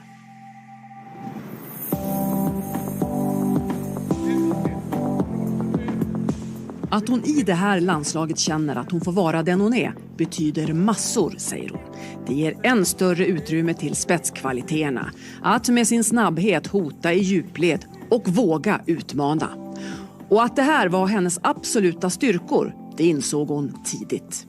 Jag vet att jag alltid har liksom tränat på det och jag har alltid, ända sedan jag var liten, liksom sprungit med bollen och alltid haft en ganska, varit en snabb spelare. Så att redan i ungdomslandslagen så kände jag väl att jag är en sån spelare och att det ska vara min absoluta styrka. Mod, våga misslyckas för att kunna lyckas. Är det det som jag har hört Peter Gerhardsson säga många gånger? Ja, absolut. Och det är inte bara utan det är någonting som i alla fall för mig kommer med självförtroende och just det här med att tappa boll. Jag har alltid liksom hatat att tappa boll och misslyckas. Men någonstans så måste man ändå utsätta sig för det för att kunna lyckas och våga göra sin spelare. Och nu känner jag mig så pass liksom trygg i mig själv och vet att jag kommer inte lyckas alla gånger. Men när jag väl lyckas då ska det liksom bli bra och generera i någonting. Stort förtroende i landslaget. Motigare att få tillräckligt med speltid i Chelsea. Men att vara i den engelska storklubben har ändå betytt mycket för Johanna Rytting Kaneryd. Och hon hyser gott hopp om fler chanser framåt. Tålamod i massor är ett måste. Man kan inte bara knäppa med fingrarna och att allt ska serveras åt en utan det handlar någonstans om att inte ge upp och bara jobba hårdare och det är någonting jag känner mig väldigt trygg i och att jag ska inte älta för mycket utan hela tiden blicka framåt och det blir som ett motto den här säsongen så att hoppas att det kommer bli en framgångsfaktor för mig. I det här med tålamodet men också därifrån du kommer med skador och du har kämpat igenom mycket. Var hämtar du styrkan? Ja, men framförallt så liksom min familj och min pojkvän har väl blivit min trygghet i det och min pojkvän framförallt har väl lärt mig mentalt hur jag ska tänka. Han är som jag vet inte vart han har fått det ifrån men på något sätt så lyckas han alltid liksom men så fort jag dippar liksom så kan han bygga upp mig och få mig att verkligen blicka framåt.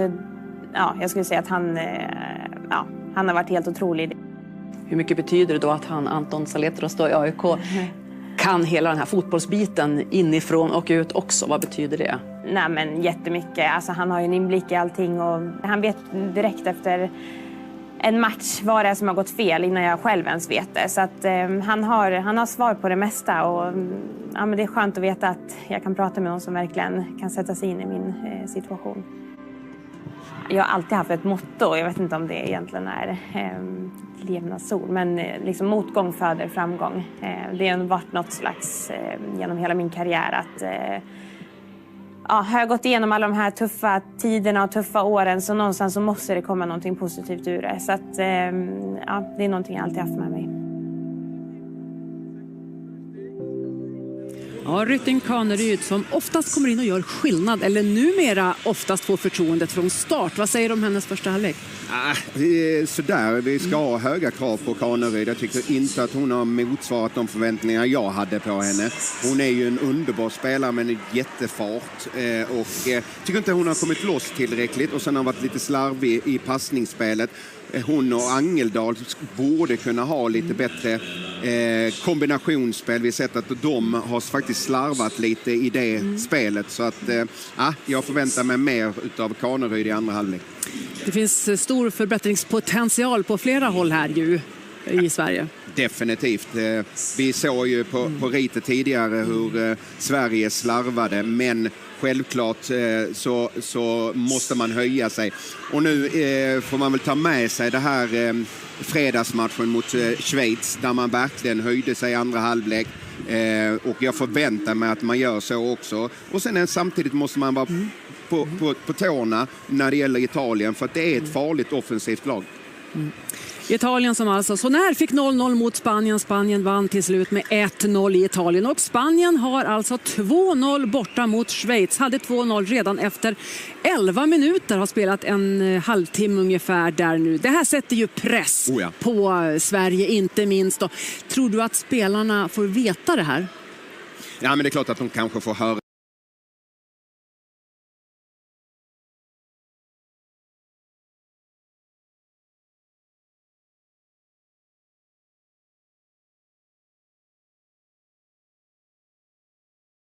The tongue. If only we had one.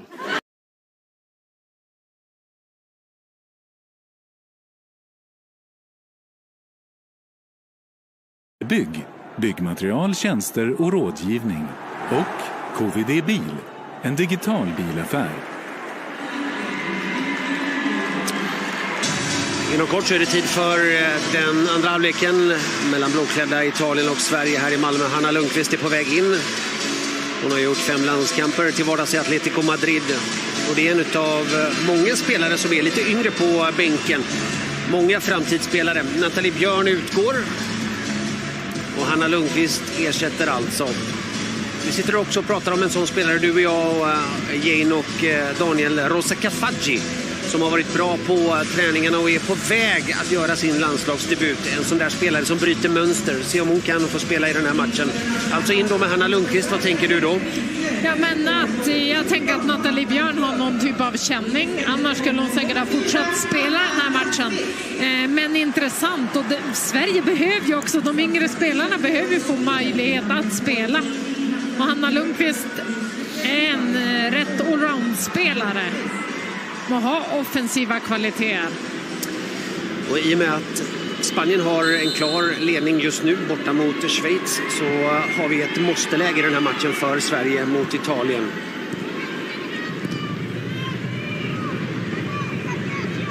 Djupledsboll då för Italien.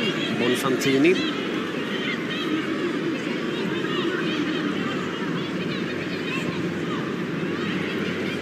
Seger lägger ut den där till italiensk hörna, deras tredje. Sverige har ännu inte haft någon hörna i matchen.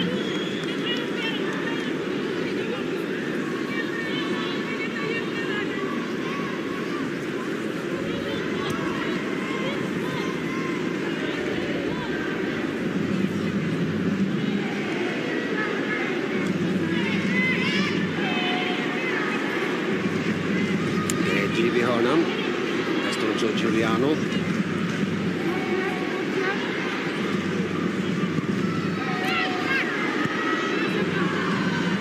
Caruso på andra bollen.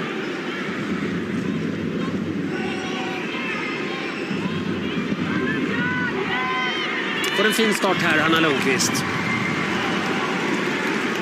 Och läs situationen bra och kan gå in och bara täcka undan med kroppen.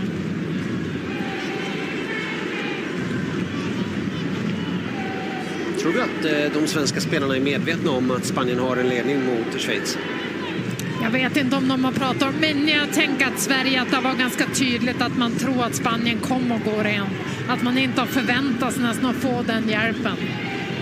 Även om det var nära senast med Italien, att de höll ut länge mot Spanien. Men...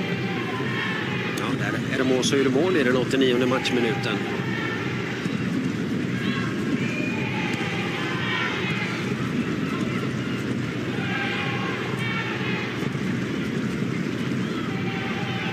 In.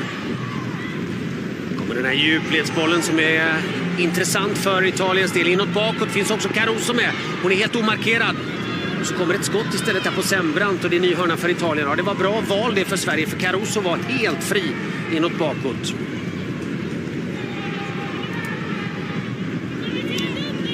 Ja, Boatino har hittat några tidiga djupledsbollar. Ska man kunna läsa lite tidigare tycker jag för svensk del. Anna Lundqvist där igen. Kort hörna än en gång. Inlägget kommer där. Missar Sverige markeringen och det är ett utmärkt skottläge. Bonfantini. Ja, vi har ju sagt det nu att det har inte varit några jättemöjligheter när det handlar om avslut för Italien. Men lägena de har haft, de har varit bra. Det har de varit och Sverige ligger ju, där är Angeldal. Det gäller att komma ut snabbt. Sverige ligger bra i första läget, att man ligger bra markering. Man ligger tätt sen när på den här andra bollar och skottytan. Så man behöver vara rapp och komma ut.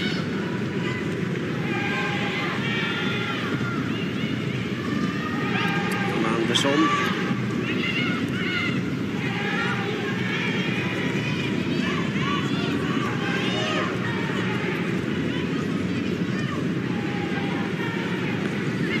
Janogy.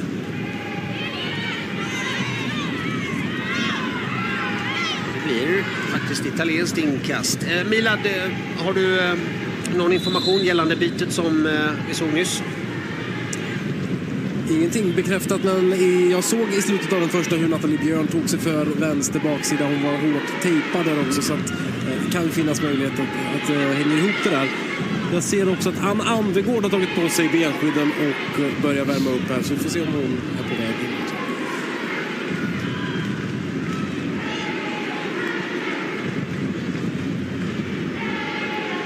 Sverige kan ju behöva något offensivt byte också i andra halvlek. Det känns som att Janogy gjorde mycket löpningar och var aktiv i första. Men det är både Blackstenius, Asllani, Karneryd, fler spelare som Sverige skulle behöva få mer aktiva och mer i spel.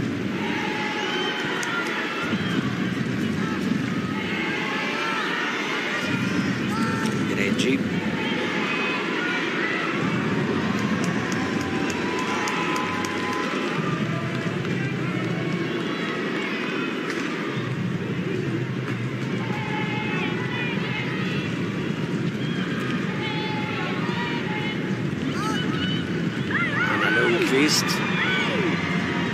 Det var kul att se en reaktion med tanke på det som hände i samband med VM. Ja, men jättetråkig skada som hon drog på sig innan VM-turneringen började och fick ju lämna VM-truppen. Nu är hon tillbaka, starkare än någonsin.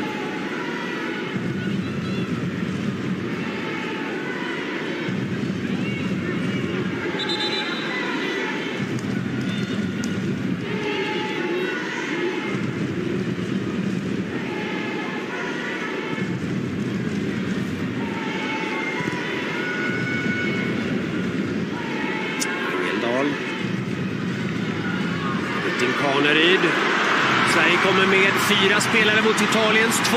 Det här kan bli Sveriges stora möjlighet att ta ledningen i den här matchen. När bollen kommer in mot Janogy. Ja, gör bort sin spelare Bonfantini. Utmanar också. Har hon bollen med sig då? Nej. Det blir istället italiensk inspark. Det vill sig inte riktigt fortsatt när det handlar om inspelen. Nej, det blev nästan en mellan. Hon har både Asllani och Janogy i det läget att kanske ännu mer tydligare välja att hitta passet på Asllani som är ett ganska enkelt pass. Och då har Asllani världens yta att egentligen kunna ta med bollen och gå rakt på mål.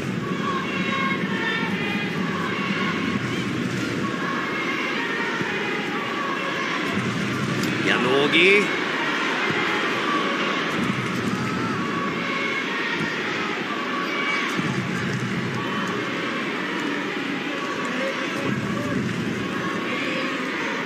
Man ser Asllani gå där och klappa och försöker dra igång laget nu. Så att de också känner att det inte riktigt sitter passningarna och att det blir de här lite fel beslut.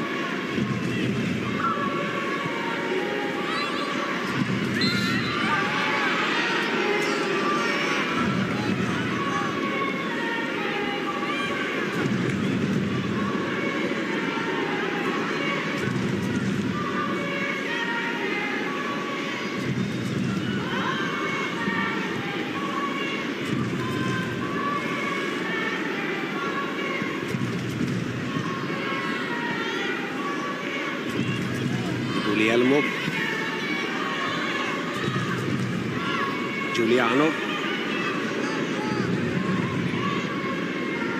Caruso, fin bollmottagning.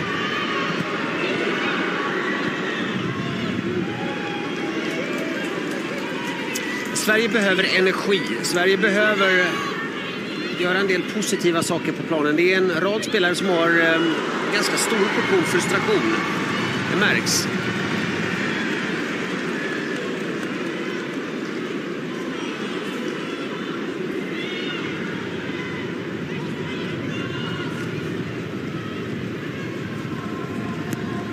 Lundqvist, Dinari, Giacinti.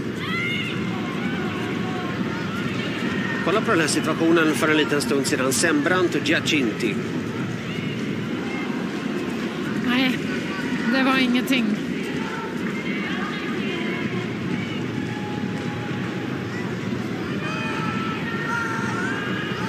Bra Musovic att vara på tårna där ifall bollen blir hotande. Var utanför sitt eget straffområde tidigt. Angeldal. Rytting Kaneryd lägger den där bollen i djupet till Blackstenius. Ja, det är bra Blackstenius. Men fint uppfattat också av Giuliani. Ja, vi ser om det här ger Sverige lite positiv energi. För nu vaknar också publiken till liv en aning. Ja, men det gör det. Och det där är ett bra svenskt anfall. När man spelar i fart, Blackstenius, sin favoritlöpning och yta. Också ett bra tanke. Giuliani gör det bra, smuter på den. Blackstenius säger ju att Janogy kom.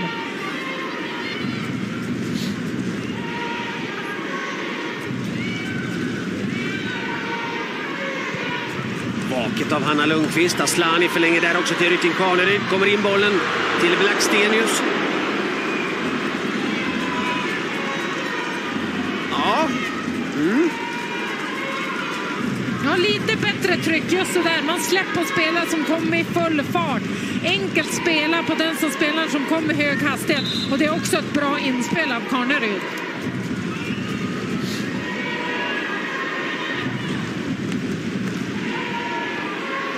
Asllani, misstänkt hands där. Får fram den där bollen till Janogy. Som dribblar sig förbi. Ja, det är bra. Men det är en italiensk fot emellan. Oj, vad öppet det blev annars för Blackstenius. Ja, Sverige är inne i en positiv trend nu. Frispark för Italien. Lite för heta där också i närkampsspelet Sverige. Ja, det tänder till nu i matchen. Ja, men det gör det. Nu några riktigt bra svenska sekvenser. Kanske ska våga hålla där. Seger är på väg så att Lundqvist kanske kan hålla sig kvar. Men här, vackert av Asllani. Och här visar ju Janogy den här lite avigheten när hon tar sig förbi spelare. Och det är precis det som vi vill se från Janogy. Hade läge kanske gå på ännu längre snett bakåt. För där fanns det fria svenska spelare.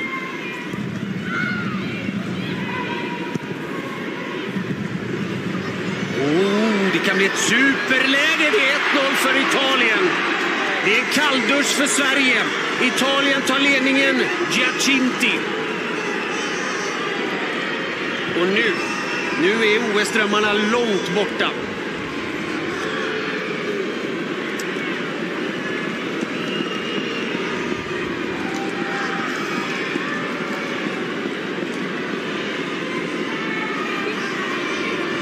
Vi pratade om det inledningsvis att Italien är ett kontringsstarkt landslag.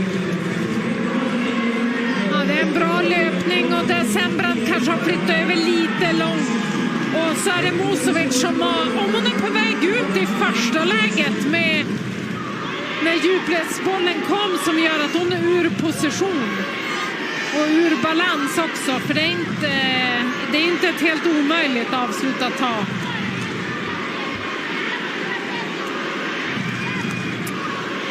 Giacinti, 24 landslagsmålet, 70:e landskampen för Roma-spelaren.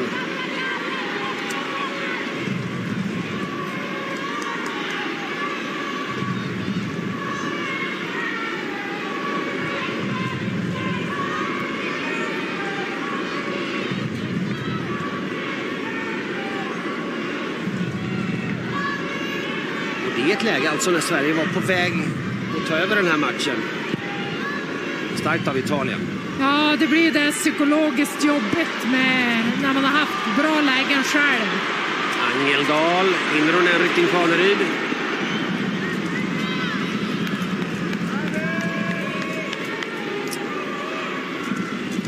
Viktigt för svensk del att orka ha den här energin som man har fått av de skapade lägena.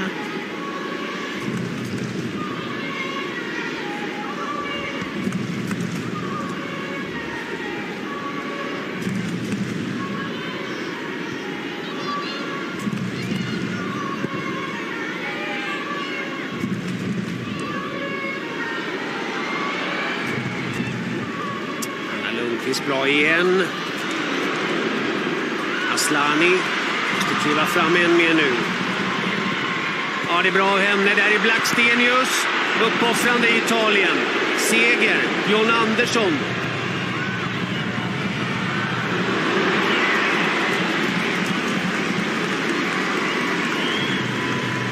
Och vi kommer att få en matchbild nu också som passar Italien. Det finns kontringslägen. Vi får se om det börjar bli en desperation nu också i det svenska laget. De kommer ju igen till bra lägen nu. När John Andersson har så mycket tid att hon ska kunna nyttja tillfället. Hon har ju vanligtvis en väldigt bra inspelsfot.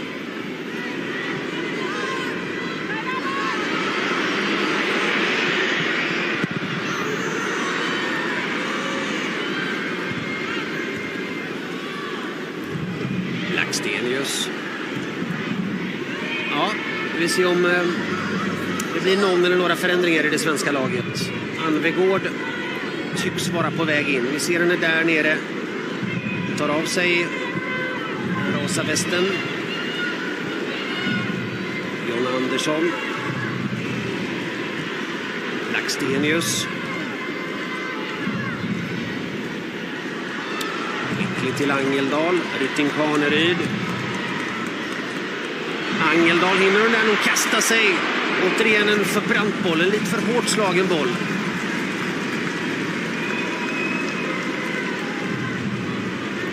Ja, Kaneryd och Angeldal har haft bra sekvenser när de har hittat varandra i första läget. Men då den avgörande passningen.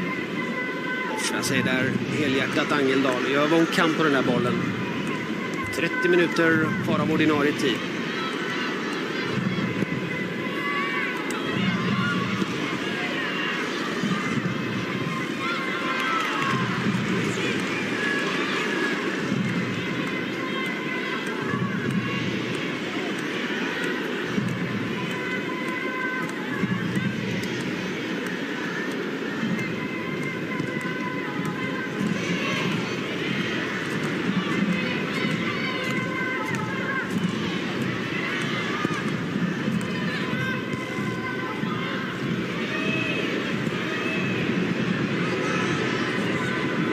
Halvtid just nu mellan Schweiz och Spanien. 2-0 har vi för Spanien.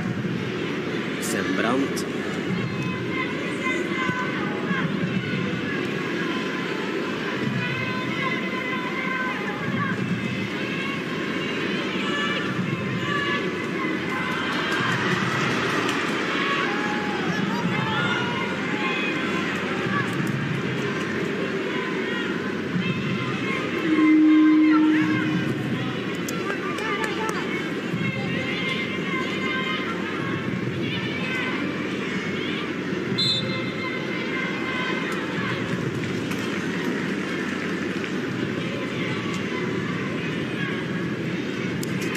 Gerhardsson.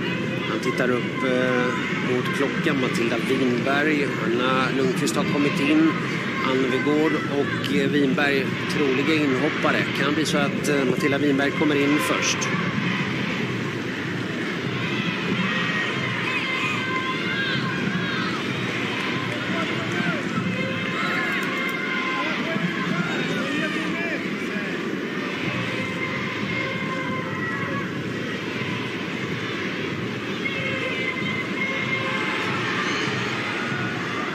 Starkt försvarsarbete igen ifrån Lentini. Hon har varit mycket bra i den här matchen.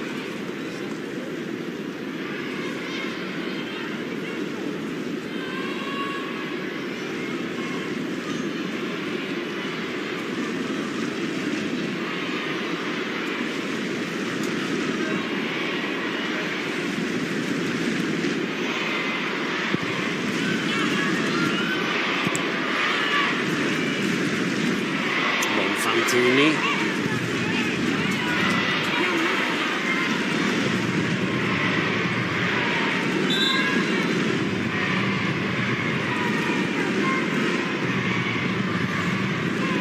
Italien med ett byte. Aurora Galli kommer att ersätta Greggi.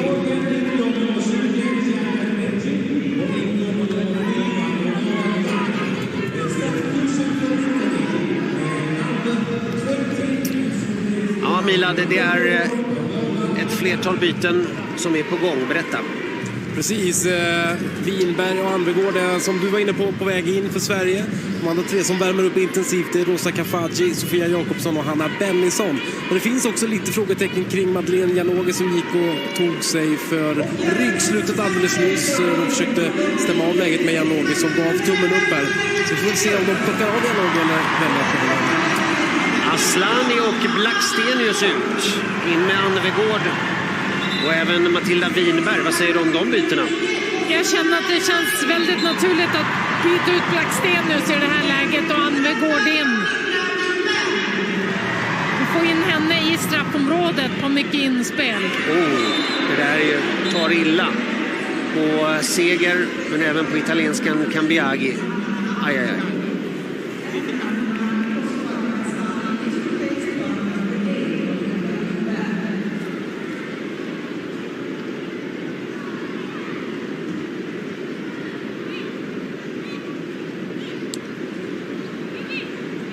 Ligger kvar och får vård. Utanför bild samlar italienska laget ihop sig hos förbundskaptenen och svenska spelarna också i en ring. Nu har det gått med Seger och Cambiaghi.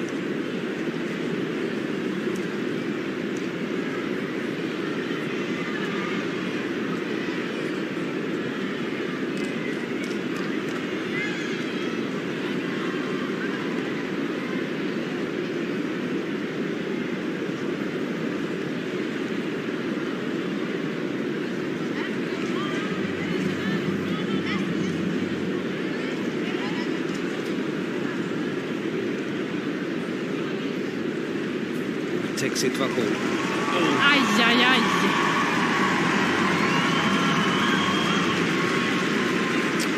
Svenskan är uppe igen.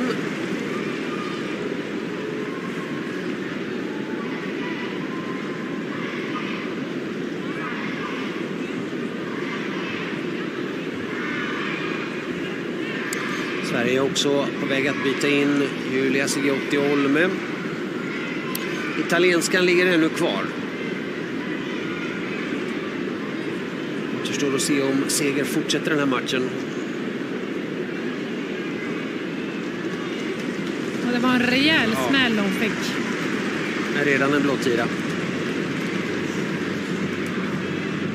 Nej, och huvudskador då ska man ju aldrig chansa. Cambiaghi också uppe.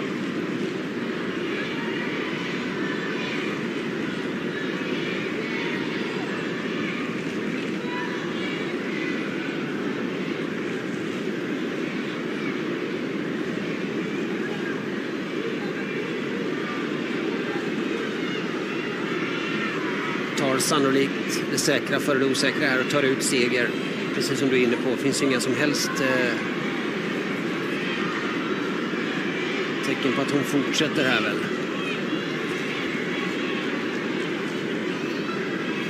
Ja, funderar man ens på det alltså.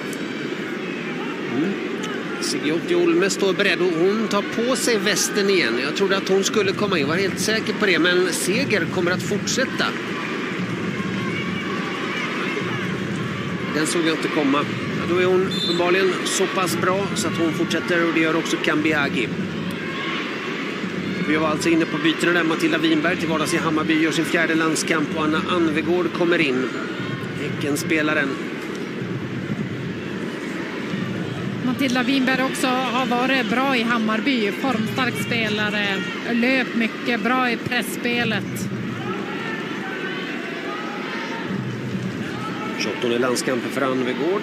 9 mål har hon gjort i landslaget. För några år sedan var hon given i en startuppställning.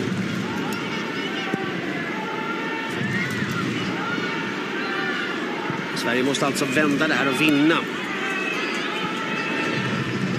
Och det här är ett resultat som också gör att Italien kommer att få de här chanserna att kontra. Bonfantini. Kambiagi. Och det är tveksamt. Det är alldeles för tveksamt i Sverige. Ja, det är tur att Morsovic är med där. Där var Sverige riktigt illa ute.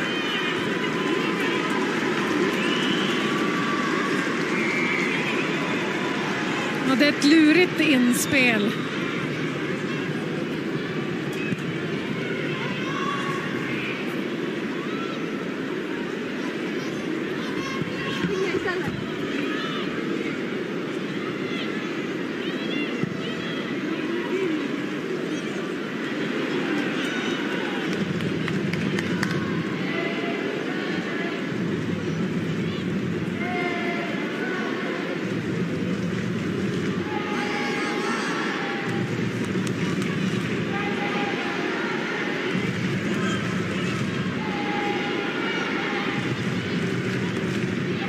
Giacinti, skicklig.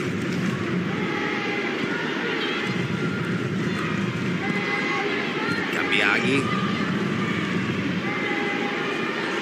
Angeldal. Rytting Kaneryd. Anvegård.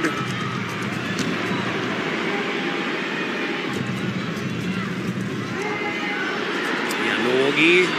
Här då för Sverige. Inåt bakåt finns Seger med.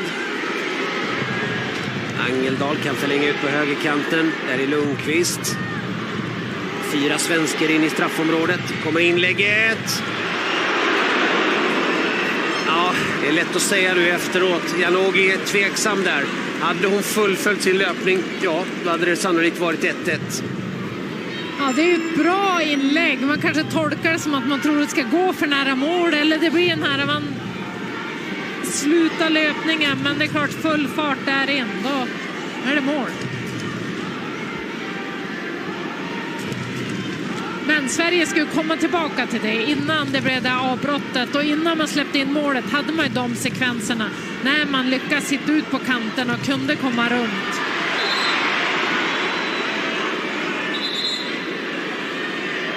Ja, du Frappar, det är dags att plocka fram kortet där. Jo, där är såklart för Janogy. Janogy fortsätter vara stark och hela tiden skapa oreda.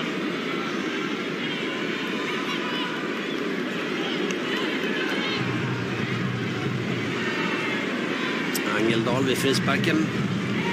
Fast situation innebär ju målchans för Sverige. Se om hon kan få den här perfekt slagen.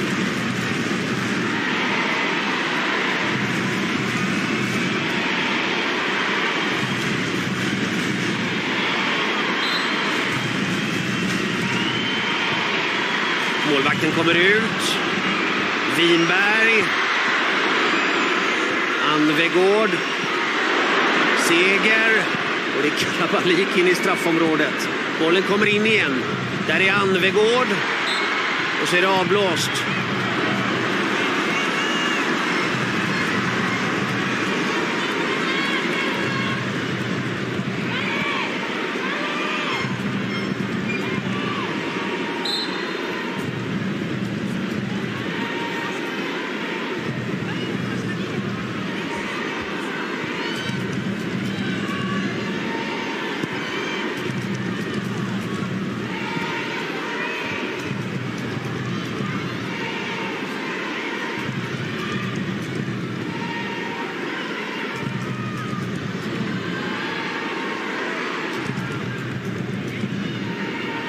läger.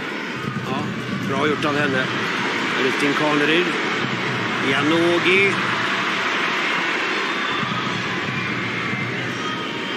Spelar med ett understöd, spelar för varandra i Italien. Ja, det är så bra gjort av Bonfantini.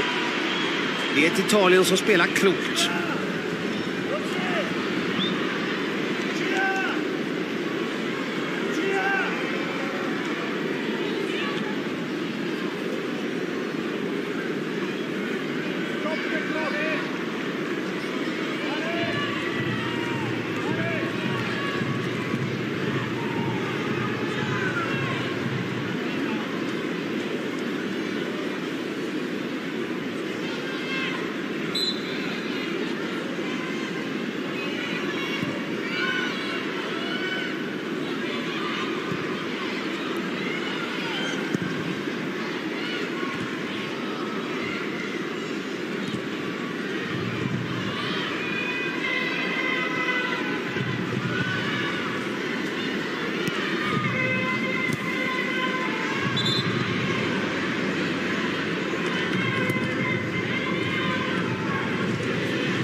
What's a Lannister?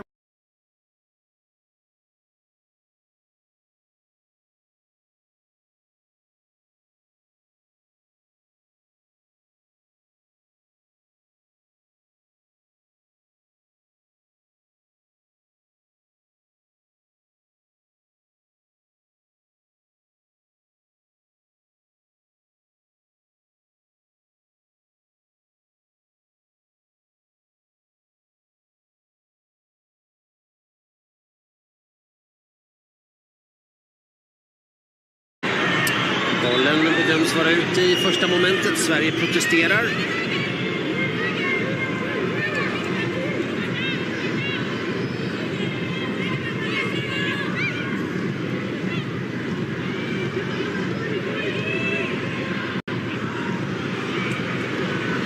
Caruso.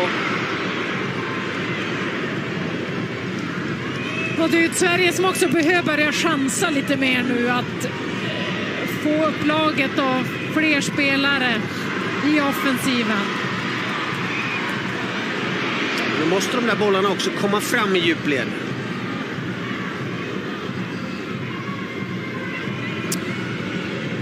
Jag sitter och funderar om de ska ta in spelare eller de ska förändra i sitt spelsystem. Det finns ju så många bra spelare i spelet i luftrummet. När det kommer såna här riktiga luftpastejer. Magdalena Eriksson, är det läge att flytta upp henne och gå på långa bollar på henne.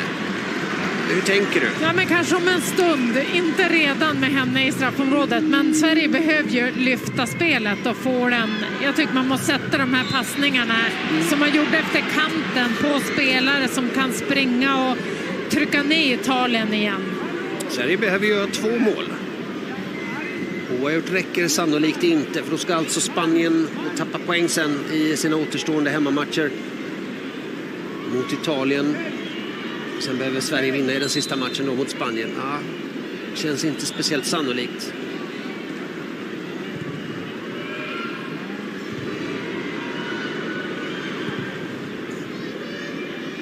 Anna Lundqvist.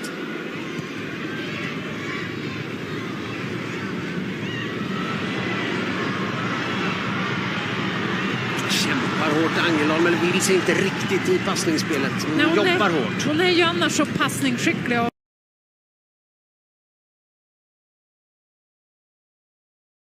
Your culture, powered by you. When you buy your TV license, you're buying more than a TV license. Get yours now at tvlicense.ie or any post office. Thank you. You're watching RTE2.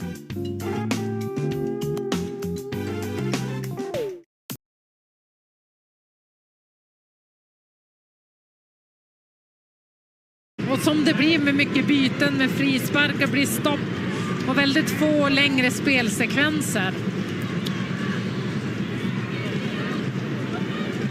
3 byten som sagt var inom kort. 2 för Italien och Jakobsson som sagt var på väg in.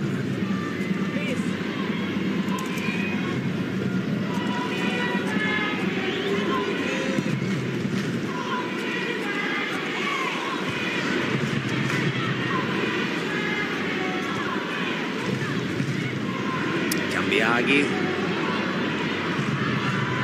Rytting Kaneryd, Winberg.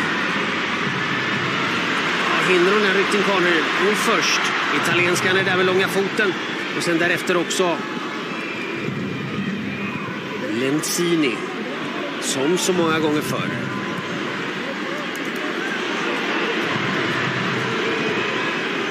Och här får Sverige sin första hörna i matchen.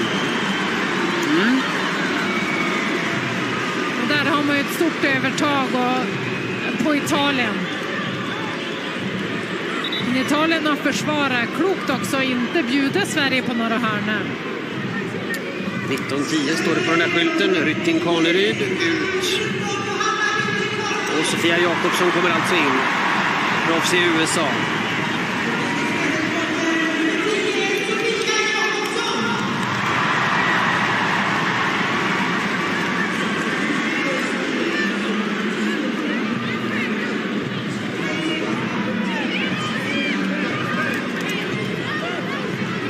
Så gärna vilja se en sån som Rosa Kafadji. Spelare som bryter mönstret.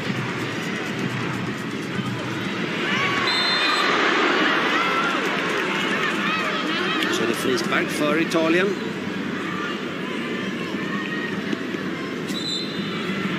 Bra yta på frisparken och det är ingen frispark i det läget tycker jag.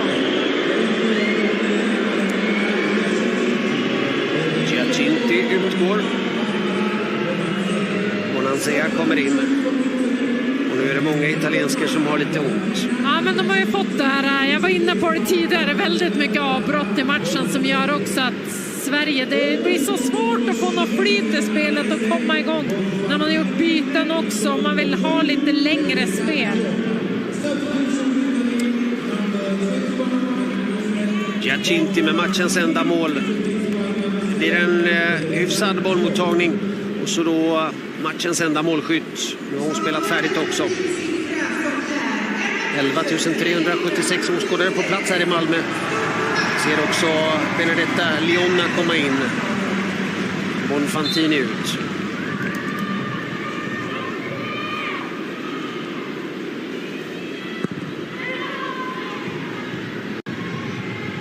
Nej, men det kan jag också säga. Kafadji skulle vara roligt.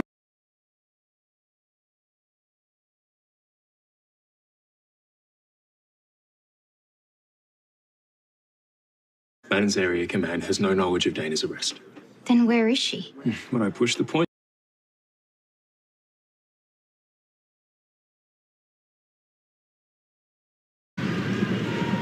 En detalj som jag fastnar vid efter att ha sett snart 2 landskamper här på sistone med Sverige. Det är lite väl många spelare som inte har ett självförtroende på topp. Håller du med? Ja, men absolut. Det är ju inte, vi har inte fått se det här glimrande Sverige. Och jag tror att det både har att göra med att det är många bärande spelare som är skadade. Som har den här extra nivån. Så när Sverige är som bäst så behöver man kanske alla sina spelare. Och så sen är det vissa spelare också. Om vi pratar Blackstenius där man ser att det inte, hon jobbar men det flyter inte för henne. Hon är inte riktigt där man vill se henne heller. Och att där kan det ha med speltid och annat att göra att man spelar för lite matcher. Och där är man inte riktigt på rätt plats. Aslan är ovanligt blek i den här landskampen. Ja, men hon har ju varit lite skadad men gjorde ju 2 mål i Milans sista match då hon spelade. Men visst, jag håller med. Aslan skulle man vilja se mycket mer av. Det är en klassspelare. Det kan vara så att Kafadji är på väg att göra debut. Winberg får med sig en svensk hörna. Hon har spelat 83 minuter. Det ser pigg ut, Winberg.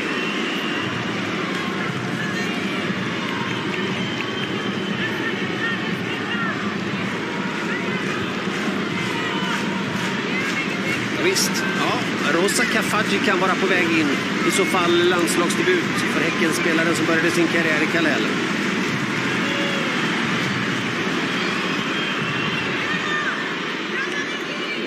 Ny hörna.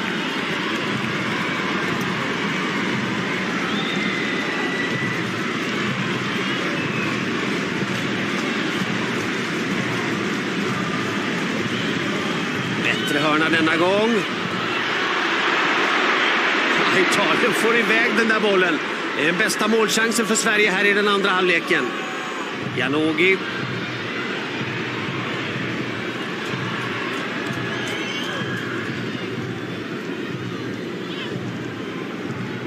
Ja, bra hörna. Magdalena Eriksson är uppe där.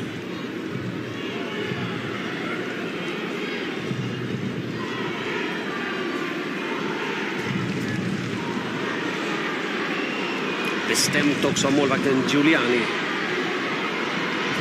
Han har gjort mycket bra, var bra mot Spanien också.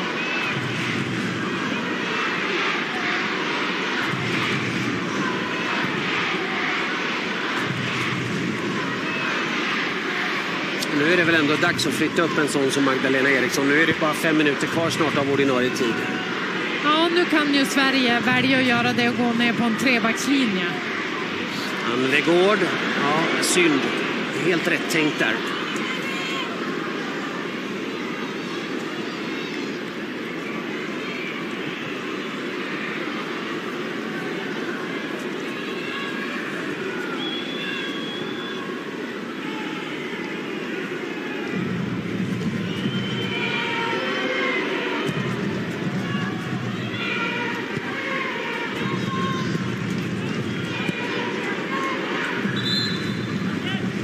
Kommer det här bytet. Janogy ut. Och så då landslagsdebut för Rosa Kafaji. Uppväxt i Akalla och Kallhäll i Stockholm, moderklubb Kallhälls FF. Också spelat i bland annat Bele Barkarby och AIK. Anvegård.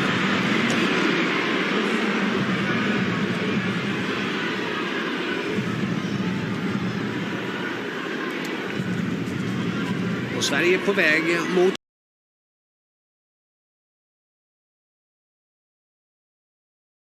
Can't start the weekend till Friday cliffbangers. Lock up the van. Your Big Tune afternoon starts now. Where are the students supposed to watch home and away now? It's an absolute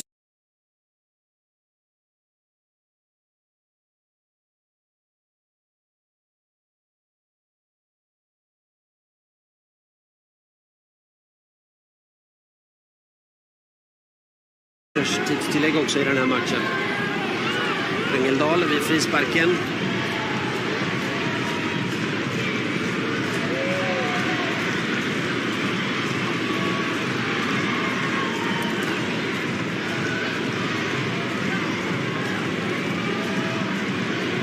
Vi ser också målvakten Giuliani är lika aktiv när bollarna kommer in i straffområdet.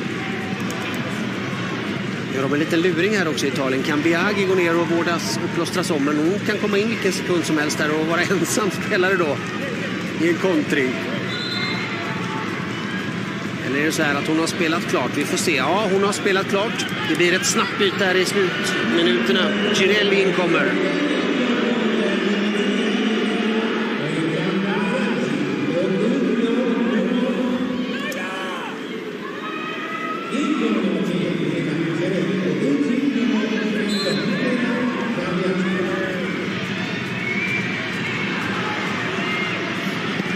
Kafaji.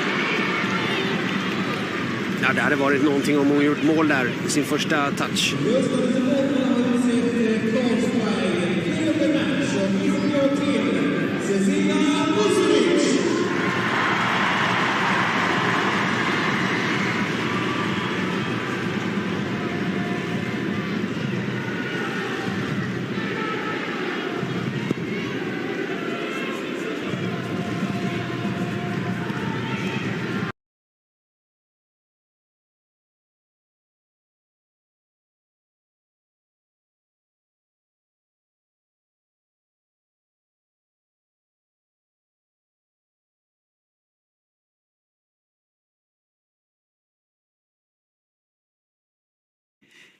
Okay, guys, I'm back with these three in just a second's time today. In case you didn't notice, Halloween.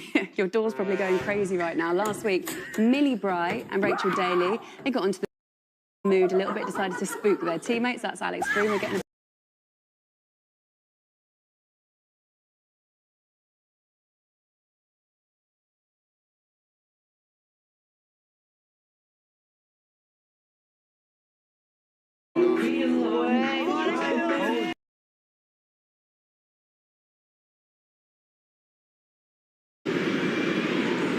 En hel flaska kylspray där nere. Nej, men det blir Sveriges chans ändå att prata ihop sig igen och sista minuterna att skapa något riktigt tryck.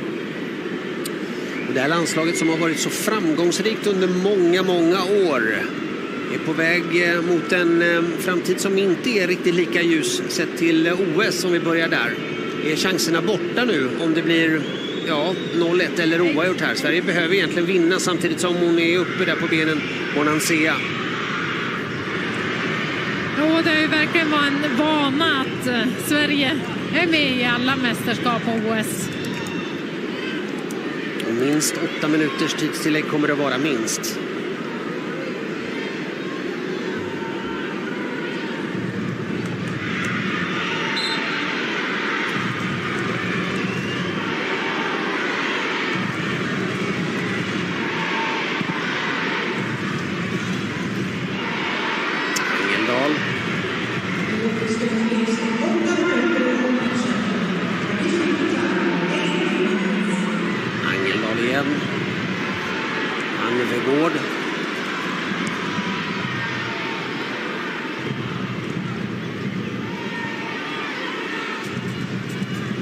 Girelli.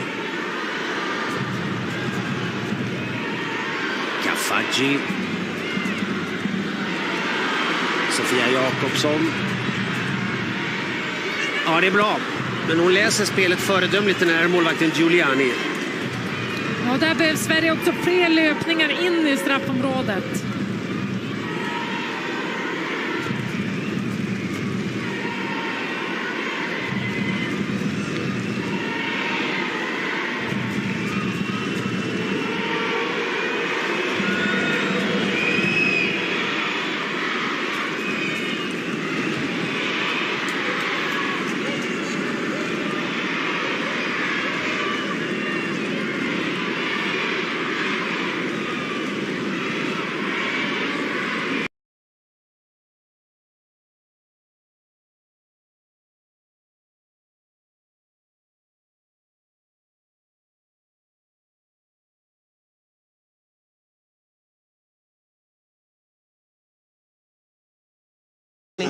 I missed the food.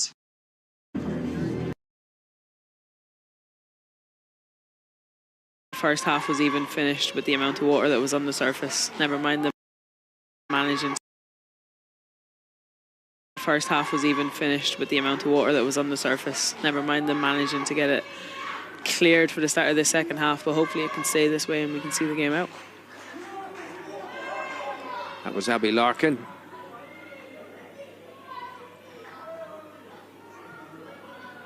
Larkin again. And now Hayes.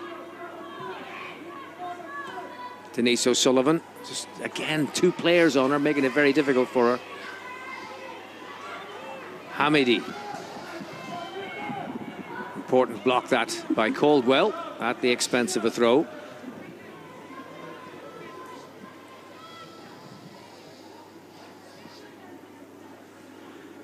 Well, they didn't think they'd still be playing at 8:20 in Scoder, but here we are, 5 minutes into the second half. This is Maksuti and the block. It's a handball there by Dan Caldwell, yeah. Yeah.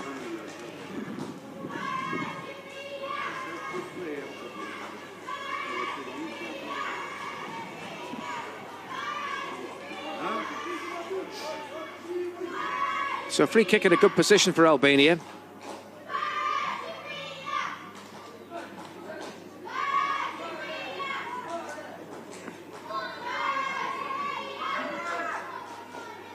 Dochi, the captain, deciding it'll be a right-footed delivery. Dig it out. Finn trying to get there. Finn got her foot in the way.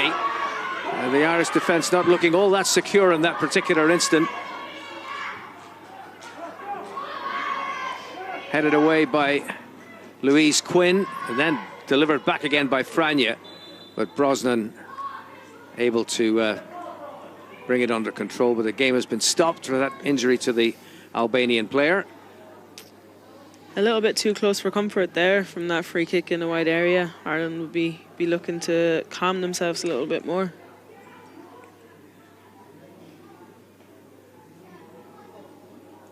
The last thing they want at 5 minutes, 6 minutes into the second half is another lengthy hold-up.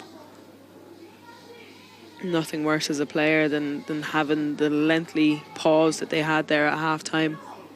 Having to get yourself warmed up and ready to go again. Even the fueling, what you eat, what you drink in that period is so important.